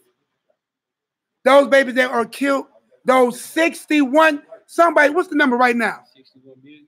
I'm going to the abortion website right now. I'm going to the abortion website I put in the room earlier. I want y'all to see how profound this is. Yeah, click on it. Because the numbers are changing too quick. 61 million, man. Just, get it from the. Actually, we need to invest in the mouse. It's kind of hard to do that. Because then you can't copy it. Now just don't hit the 9. So you just. The numbers are changing too rapidly. Right. So now copy. It's real time, so it's changing too quick. Put it like this. If somebody can copy and paste the U.S., 61 million since Roe versus Wade, 61 million U.S. souls are petitioning the throne of Christ and Yahweh for the judgment of you, ready to render torture to you if you pop up in that lake. Ooh. 1 trillion babies worldwide, 1.5. And then just imagine some people be having like 4 and 5 abortions. That ain't even like one child you gotta look at or answer for. You got 4 and 5 children. 4 or 5 abortions per one person. Like, at the end of the day, it's just like, all right, so you look at it for what it is, right? So it's just like, okay, they had the first abortion, right? Yeah. So it's like there is no forgiveness for willful sin. So at the end of the day, it's just like somebody in your family, even if it was a Christian mindset woman in your family, they told you that killing children is unforgivable, right? Unforgivable. But then it's like you continue doing it. So it's like, man, you got 4 and 5 children that you did kill over and over and over. That's not the kind of mindset to have going into judgment. Bruh, that ain't what you want on your table going to judgment. Right. That's what I'm saying. No, I'm with you. Okay. I'm with you. Because that's a mindset that allows them to kill that baby more than one time. Right. That's a mindset that makes them kill the baby the second time. Not, let me correct the sin that I'm doing to keep getting pregnant by playing the harlot out here. Or sleeping with somebody else's husband. Or whatever the sin is. And that's the man too, y'all. You know what I'm saying? You know, from both ends. Man. Both ends. So we're going to read this. So what's going on is Ezra now, and we read out the apocalypse of Ezra. Ezra right now is being, Enoch. I'm sorry, Enoch. Enoch is being brought to this place, right, where there are souls. And the souls have 3 places they go. The place for the sinner until judgment. The place of the righteous till judgment, which we know according to Luke chapter 16 is Abraham's bosom. And then we know there's a place. And why is there a separate place for victims slain? Ooh-wee. What is going on in this chamber that's different than any other chamber? This chamber is talking to the power of creation, petitioning that you be yanked off of this earth. And anything that has to do with you, you don't want that type of power. Petitioning the power of all powers. Especially a power that occurs because he sends those aborted babies nourishing angels. I can imagine what that little soul, bro, that soul ain't tasted. That soul ain't even seen sunlight. And that soul getting its head crushed by an instrument in its mother's womb where she feel the most protected, safe, and loved. That baby is hearing rhythms, heartbeats, and vibrations of love as it thought. And then 1 minute it's there, and the next minute something crushing its skull and yanking its bones and Bro. That's why your Elohim, who is so loving, sends nourishing angels, because you just tortured an innocent a cry that can't be heard by your ear. You get pissed when a baby cries. Shut up, go sit your little butt down. A child who is screaming, whose voice will never be heard, will have to have a God that's so loving to send nourishing angels to it. Right. It makes sense for that child to petition for your parents to be brought to judgment for that. Amen. Amen. Amen. Tables get turned real quick. Serious. It's like the baby make it, and it's like, you got a chance, you won't make it.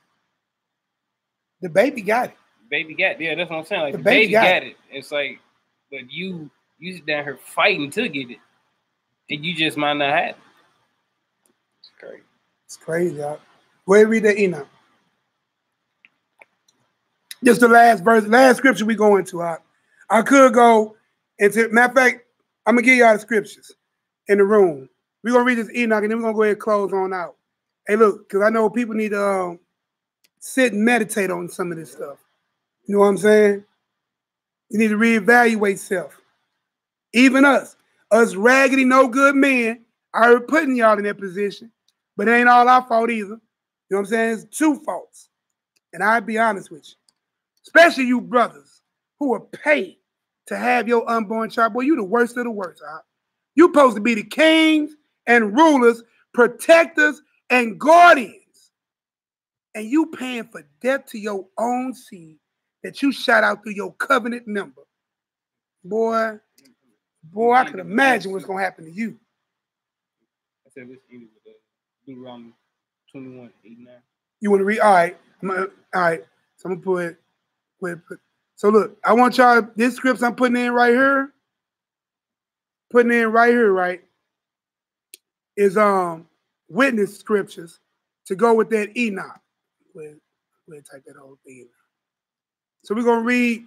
Y'all know what the Enoch is. Go ahead, check it out and read it. I mean, y'all got this, man. It got me hot. I'm talking about, I don't even know if y'all can see the sweat on my forehead, boy. And our own. This topic got me hot. I never believed in abortion. I got 7 children. My children got their children. I never put my 4 daughters on birth control. How about I got them the knowledge of what sex is and its purpose, and let that govern their members? See what I'm saying? Because they're going to be promiscuous. They're going to be there. You can't stop a child. Birth control. Birth control can't save wickedness.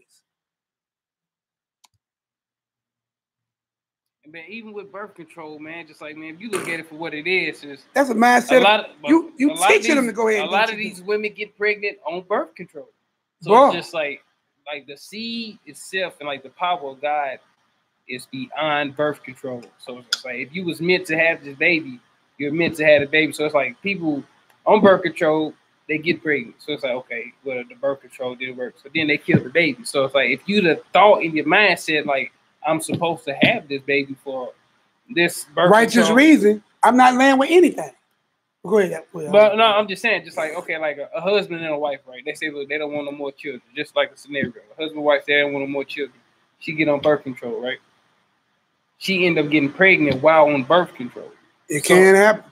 Exactly. So it's like, instead of going to, you know what I'm saying, kill the baby, your whole mindset should be that this baby is meant for a reason. Right. So it's I feel that. It's like that, you know, like no devices, wicked devices that Satan comes up with that a woman tries to get on. If the seed happens and it gets planted and it's it took root. It's like, look, this baby was meant to be here. Mm-hmm. Straight up.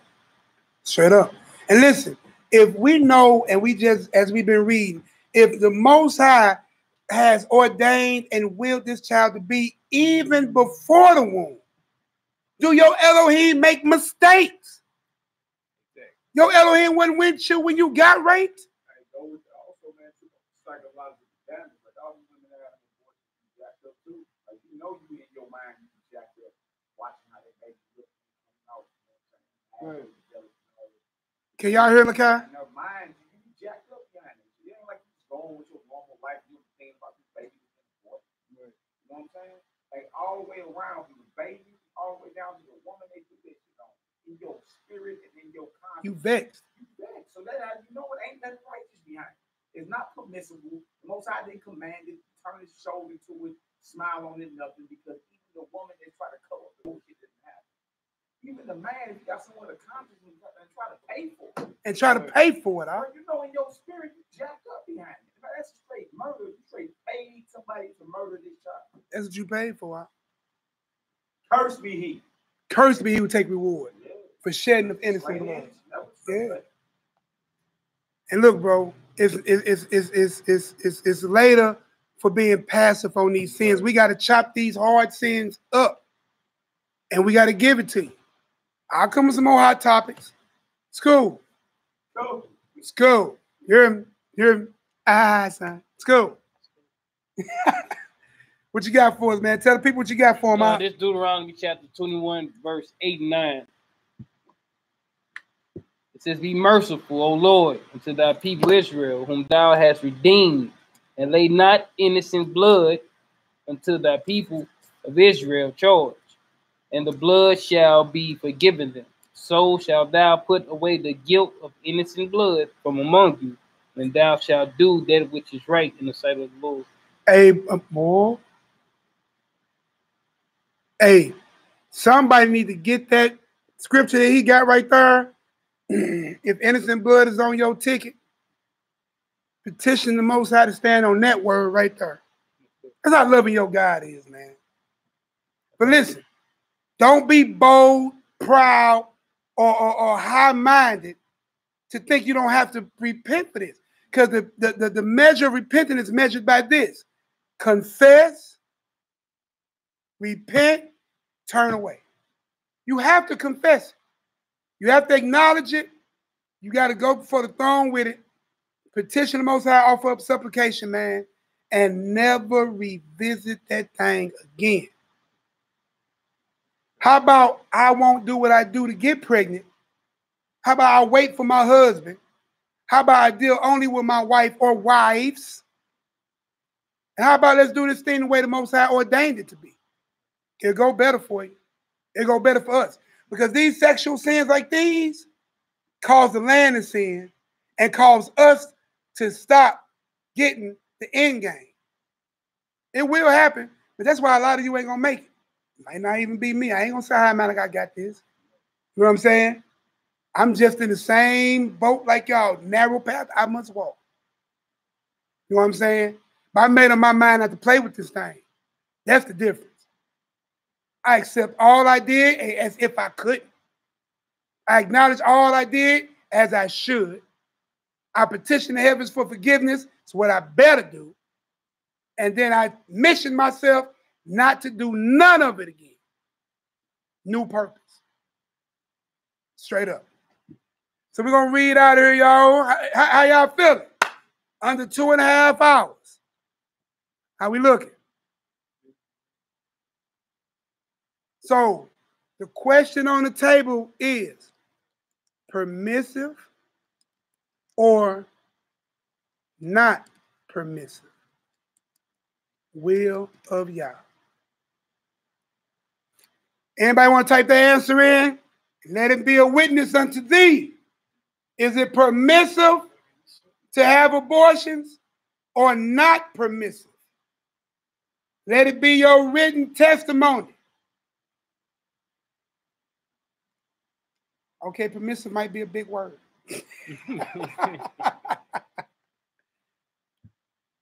Not flat out. Poppy understands. Howard understands. Mina J understands. My girl C. Karima understands. Todd Tully said it like it's supposed to be. Not permissive. Hey, look, but boy, Marcus said unequivocally no. Yeah, serving of swords, serving with swords. It's Ed. What up, that there indeed? What up, Chris? All right. What up, Nick? Shalom. 12 tribes. Michael put that fire behind it. Totally not. I see you, Tony. What up, AJ? AJ like, no. AJ like, no. You want some too? You want some of this? No. Hey, AJ, you want some of this sand, bro? You want some of this abortion? No. But nah, not permissive. Hey, look, if a man try to talk you out of having a baby, that means you did not know that man at all. Because these are conversations. I talked about this yesterday. You should be having courtship. In courtship, you'll be finding out these things. Do you want? Do you want? You should already have y'all, quote unquote, marriage home plan together by the time y'all consummate. Y'all should have y'all marriage home plan together by the time y'all consummate. How about you say, I know I'm Israel, come all the way back to the covenant and culture thereof. Don't go back on y'all agreement. That's the whole thing. Don't go back on your covenant with each other. That's it, man. Honor your covenant. Because your Elohim is honoring his covenant with you at both ends, life and death, eternal or damnation. He's going to honor it. You got to ask yourself, where I'm going to put yourself. Because you putting yourself there. He didn't do it. All right, so with that said, we're going to get this prayer in. We're going to hit that, I wrote it down. Those are Psalms I wrote down. Now we got the Psalm 23 to open up. I didn't write it down? No, 58. I thought about it.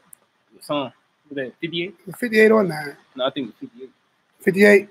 Oh, yeah, because you look at it at first. So we're going to read that Psalms 58. Told I had to add that at home. Shout out to all y'all. Y'all could have been anywhere else tonight, but y'all chose to be here with your brother. Shout out to my brother to the left of me. He came straight from work. So, I seen his wife here. Shout out to Ariel. His rib was on her. Blessings to my brother. He has many children. Clearly, he don't believe in abortion. He's far behind that ball, too.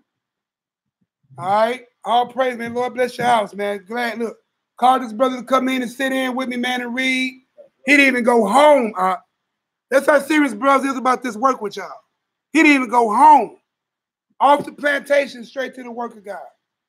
And Lord bless y'all. Hallelujah. Psalm 58. Do ye indeed speak righteousness, O congregation? Woo. Do ye judge uprightly, O ye sons of men? Woo. Ye in the heart, ye work wickedness. Yeah, weigh the balance of your hands in the earth. The wicked are estranged from the womb.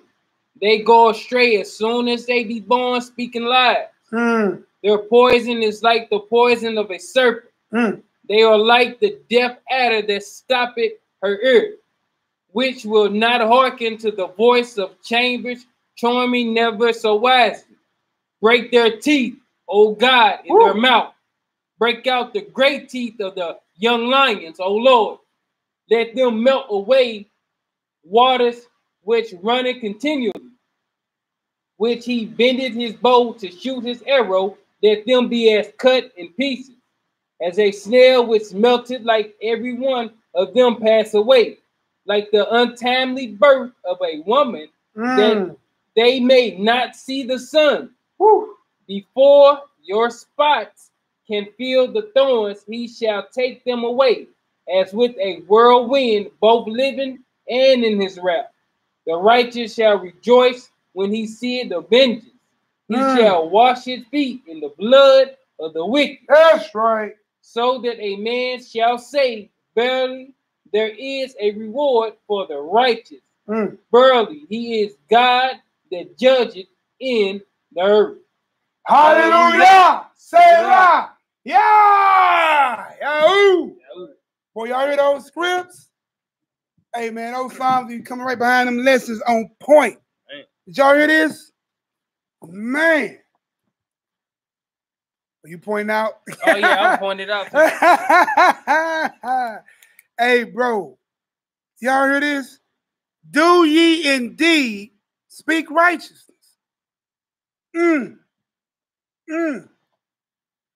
O congregation, do ye judge uprightly, O ye sons of men?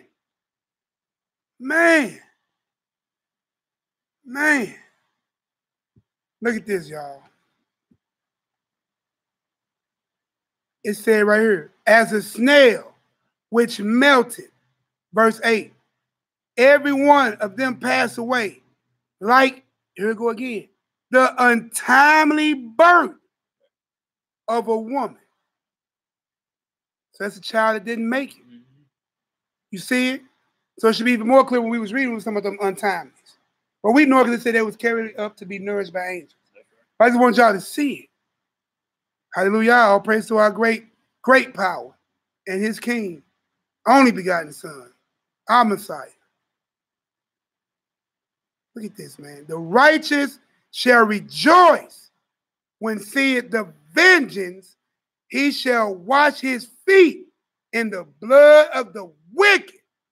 And we read about them babies. Them babies petitioned for their parents to be brought to judgment before Christ. Sat there on the opposite side, issuing fiery lasers, dog, fiery joints at their parents for judgment. Man. So the man that shall say, verily, there is a reward for the righteous. Hallelujah. Verily, he is Yahweh that judges the earth. Man, all praise to the Most High. All praise. All right, y'all. I'm going to get up out of here. Y'all won't see Nehemiah for about 3 weeks. No, I'm just joking. Mally won't even let it sow. Uriel won't let it be sold. These brothers hunt you down, you go AWOL around here. Shit. Pop up at your door. Sure. Get a phone call like, hey, you going off. You going off, son. Going off, son. Plus me mommy calling. Me mommy. Shalom, mama. Shalom. All right, y'all. If anybody that wouldn't mind, free will offering. I know we ran hard. We was probably so focused in, man. Appreciate all who gave, who had the mind to give, the spirit to give, and maybe not the ability. Definitely keep us in your prayers. You know what I'm saying? As we praying for you. And man, may we all be blessed, from those who hear the word, those who receive the word, especially those who do what? Do the word. You know what I'm saying? What that says, I think that's Romans 2 and Romans 2 and I think 13. Not only those that are the hearers, right, but those the doers. Those are the ones that will be justified. There you go. Let those who be blessed. I think that's Romans 2 and 13. Pretty sure it is. All right, y'all. My mama on the phone. She listens to me talk to y'all. Is it what? Did you say, mama? It's 2 and 12. Boy, my mama on the phone spitting script. That's right, mama.